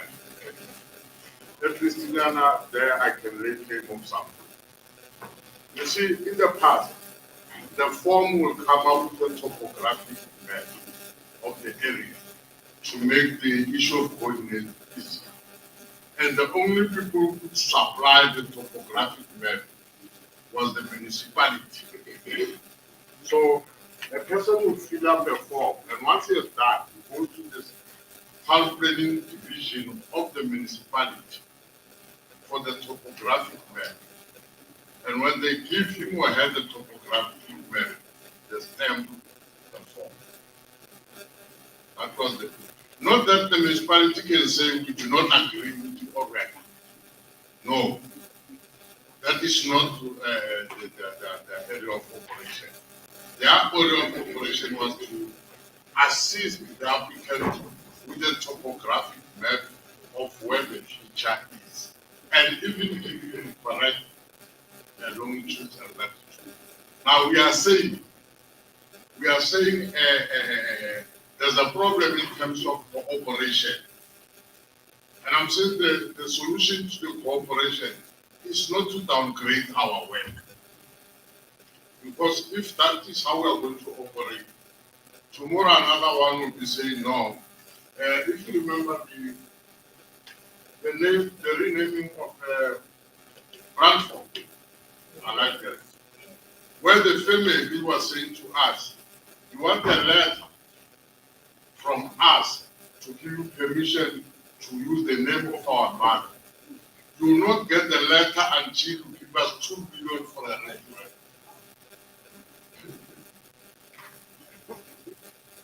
That's what they told me. We want 2 million for a restaurant before we can give you the letter. So they shouldn't make us say, no, we no longer require a letter from the family if you are using the name of a person. But finally, they gave you a transport and didn't rename. You understand what I'm saying? Deputy Chair for Eastern Cape Provincial Geographical Names Committee. Let me give you an opportunity to address this house because you are out. Mine is a bit different in that we dealt with consent from itself, but it has to do with the standardization process. When it comes to 3.6 certificates, with my fiscal document my feet, there's nothing that appears when I think are very important because all of that I saw from the community becomes very important when it comes to submissions, especially consideration. So I don't know if that can be shared with us for future purposes. Your page is blank. When it comes to 2.6, Yes. 3.6, but it's about what we didn't know. There's nothing. Yeah, it's there's blank. nothing there. But I was able to see it from the main presentation. I know. Okay. Yeah, what a special treatment. Proceed procedurally, my problem quality has already been adopted. So I've got no reason not to allow the side show. People are focusing and that's the champagne to find that it's fine. So we table, yeah, table. And yes, Mama, what? Chair, I just want to confirm what Councillor Bana said. With the understand on the application. Are you going to tell me that there are some municipalities who refuse to step? There's an application. No, I'm asking you a Yes. question. No, I know that. It took more than 3 I years. know that. You are not, it's not a youth discovery, I know that. The point, That there are municipalities. yeah, Okay. the point is, the point that I'm making, for more than 3 years, Yeah. not 3 months, 3 years, the applicant is struggling to get a use master. This application could not go ahead. It has to go with that. So I agree with Councillor Brown. And I hear you say, yeah, it's aside. No, look to see shy. I'm saying that happens. Yeah. But the question is, are we going to reduce our work? Because there's one municipality or one official in a particular municipality who's refusing to stand. Why don't we find a way of ensuring that that official ultimately stands rather than removing? Huh? On other slide, you can't see it properly. Instead of fixing it with spectacles, you take the eye out. The next thing you can smell properly, the nose is bored. Let us not deface our work. That's all I'm saying. Because this is not normal practice. That's all I'm saying.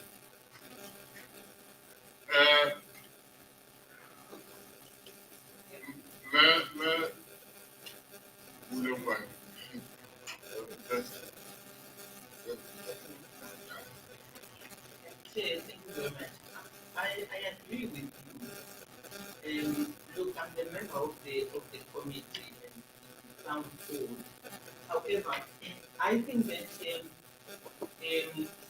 the example that is made by Mr. All we can probably cover that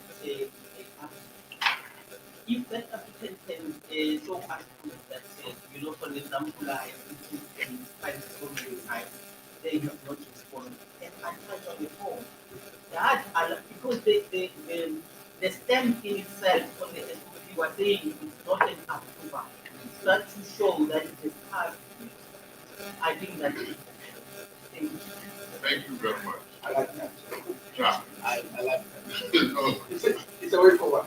I like it. no, I know I'm put the brethren. So people say what I say in different ways. People agree. Can we have David move and then no more.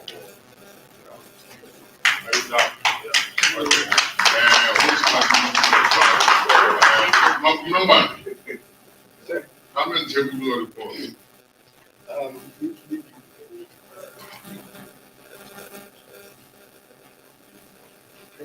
Come here, let them grade you now. Well, they are putting the provision that it will be let's start by having the council charter. So, can I, do you have issues for approval? I have issues for it. Probably You don't have issues for approval? I do. Do you have issues for approval? I do. Yeah, but why? Okay. Let me the charter. Yeah, charter.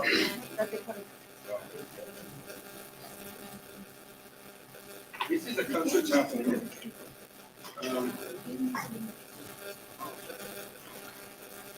Colleagues, this charter was approved or endorsed by council the previous council. The only changes in this charter are on page 5.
So it's now that alignment which I am bringing to your attention, for that could also invest as part of the strategy. So there's nothing new, it's just the alignment. Now, if you go on strategy, if you go to page 8 of the strategy,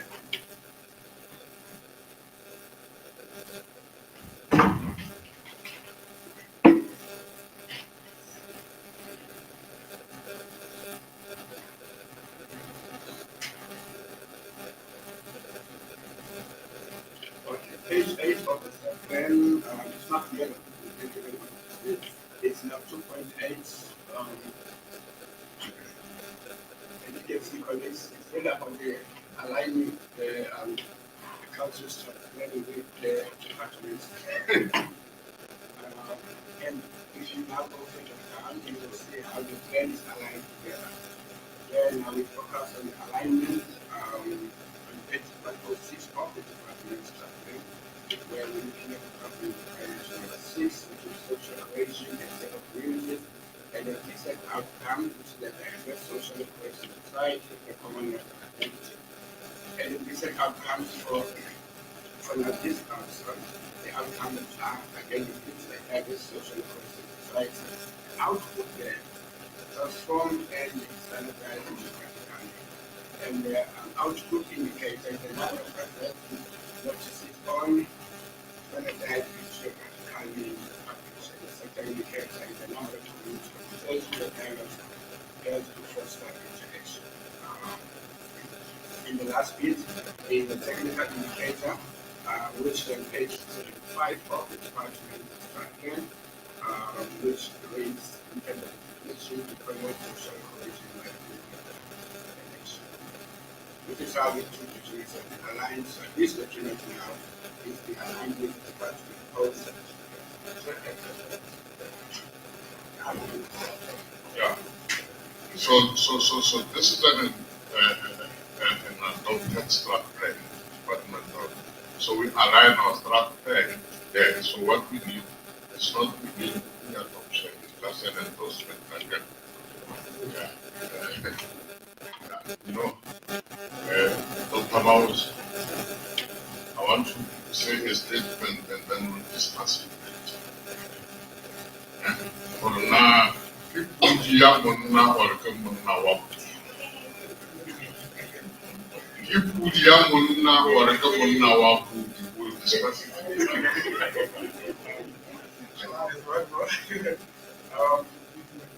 The next one, colleagues, that presented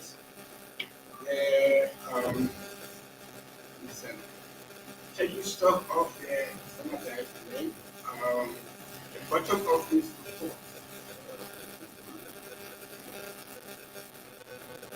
Okay, I am not taking you to the entire report, but at the bottom, here's the recommendation from the committee and the council to note the work of the team working on this project and to affirm its support and dedicated resources. The rest I have already covered, so this is the endorsement that we do. Okay. Do you still think, this is, yeah, fine. But did you fix the issue of your members? This is yes. Okay. So we can hear There's only 3 of you. Okay. All right. And those 3.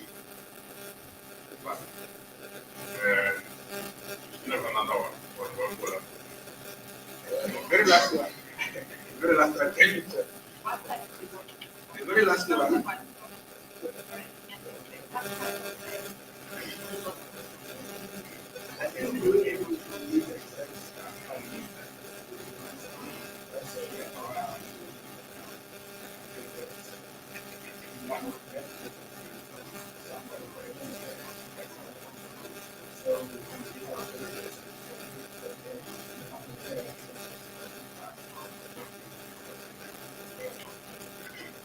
All right, the last item on the minutes check.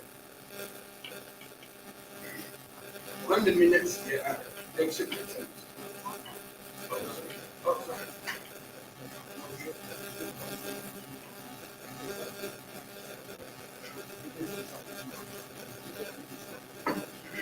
table minutes.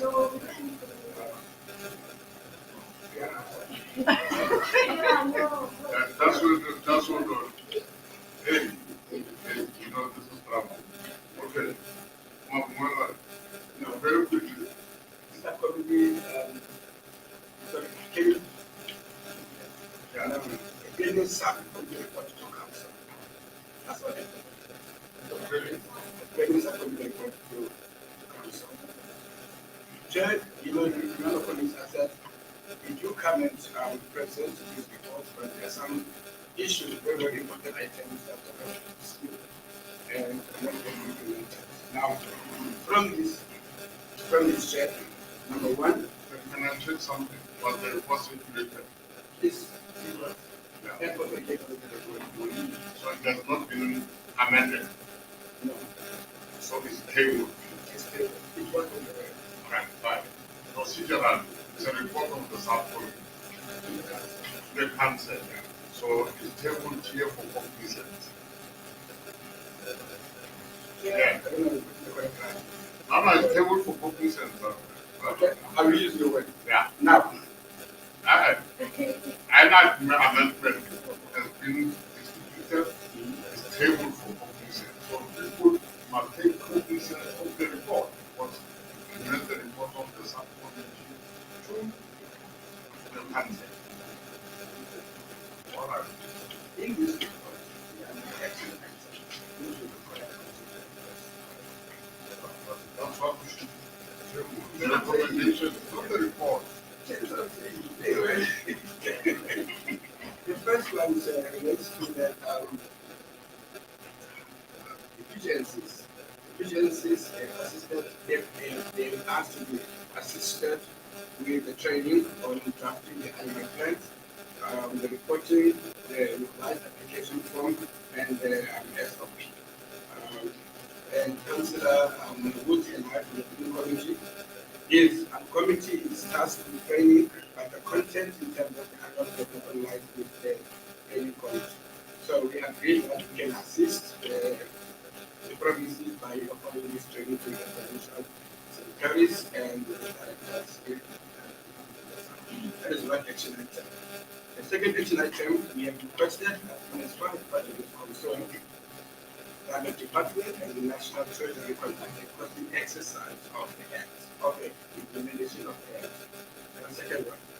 The third one is where we proposed a funding for the future assist to be kept at 1.2 and 1.5 million, and that kept the department and engaging minister who may engage to meet their NECs through many methods.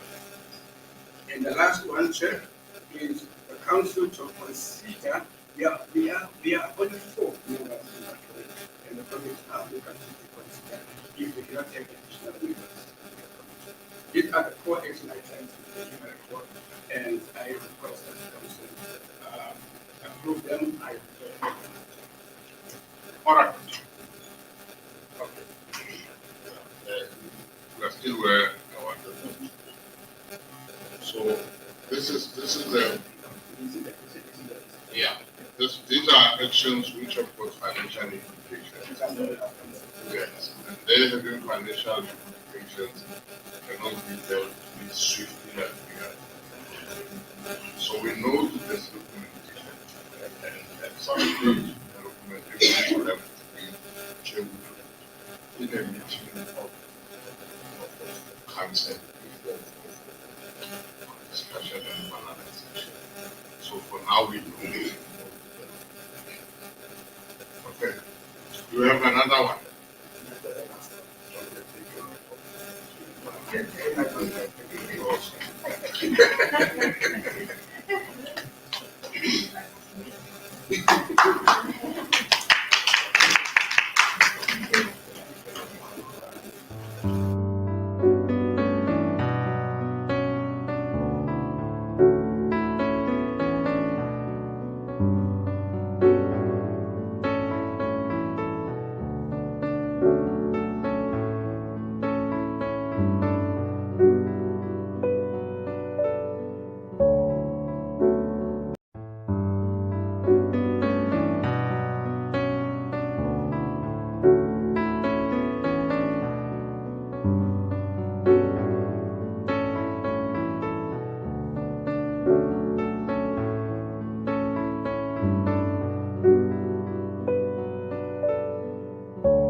you.